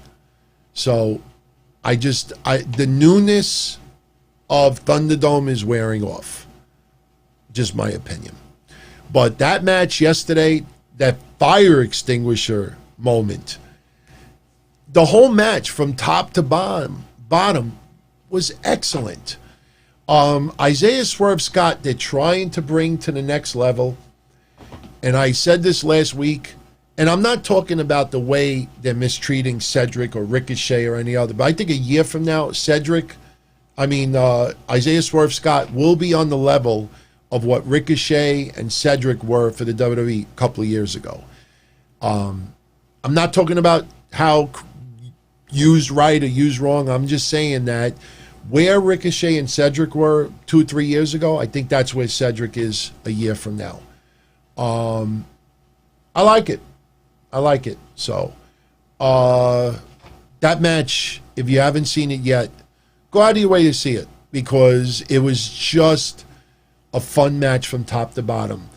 I'm still concerned. I still think that there is a chance that Breezango is just an interim champions for now. Maybe you have Indira Shear come back. You know, they've been gone since, that spoiler from, Keith Lee winning the double titles or becoming a double champion. They got to be coming back sooner or later. There's big punishment for what happened, but that punishment sooner or later is going to go away. So that may be coming sooner than later. So, but it was 4 matches yesterday. Didn't have to go too much. Last night's rating did 849,000 viewers, up from last week's 824. I don't like getting into demos, but they were in top 10 yesterday in some big demos. So, it goes to what I've been saying for about 2 months now. We've focused on it the last month and a half, but I've been saying this for a while. NXT needs to move to a different night. NXT on Tuesdays. AEW could stay on Wednesdays or go to Thursdays. But they need to go on separate nights. Who knows? Let's see what happens. But, I thought NXT last night was a lot of fun, but those commercial breaks killed the main event. Wasn't disaster. Still loved the main event. It was funny. It was fun doing the watch along. Never did it before. But next week we'll find out who is the NXT Heavyweight Champion. And you know what? Even though I didn't predict Bálor, Bálor is an excellent choice. And we'll see who he faces. So I am right before the 3-hour mark. So I am going to jet out of here. I'm all up to date with Super Chats. So much love. If you are around Friday night and you're not doing anything, join me back here. I will be here at 10:05 p.m. Eastern with your SmackDown recap. We'll get into any news that breaks between now and then. Hopefully I'll have the quarter-hour ratings for NXT and AEW, and we could see, where the peaks and the valleys were with the ratings. And, we'll see what goes down. But I tell you, NXT, on Tuesdays, Impact Wrestling cannot wait until they're back to their Wednesday slot. And who knows? I told you, remember 2 months ago, I made that prediction. by WrestleMania, one of those two shows on Wednesday will be on a different night. And I believe that will happen. It's only good business for both promotions. So please, everybody, if you like the show, give it a thumbs up. Subscribe if you haven't done so already. If you're on Patreon, I'll post the thread for the predictions contest Thursday night. And post a comment on the comment section on this YouTube. Comment about what you saw tonight on Dynamite, stuff with the show. I'm going to hit 3 hours, so much love, everyone. Thank you, as always, for the support. Thank you for believing in what I'm doing here. And I'll catch you all again Friday. So much love, everybody. Ciao.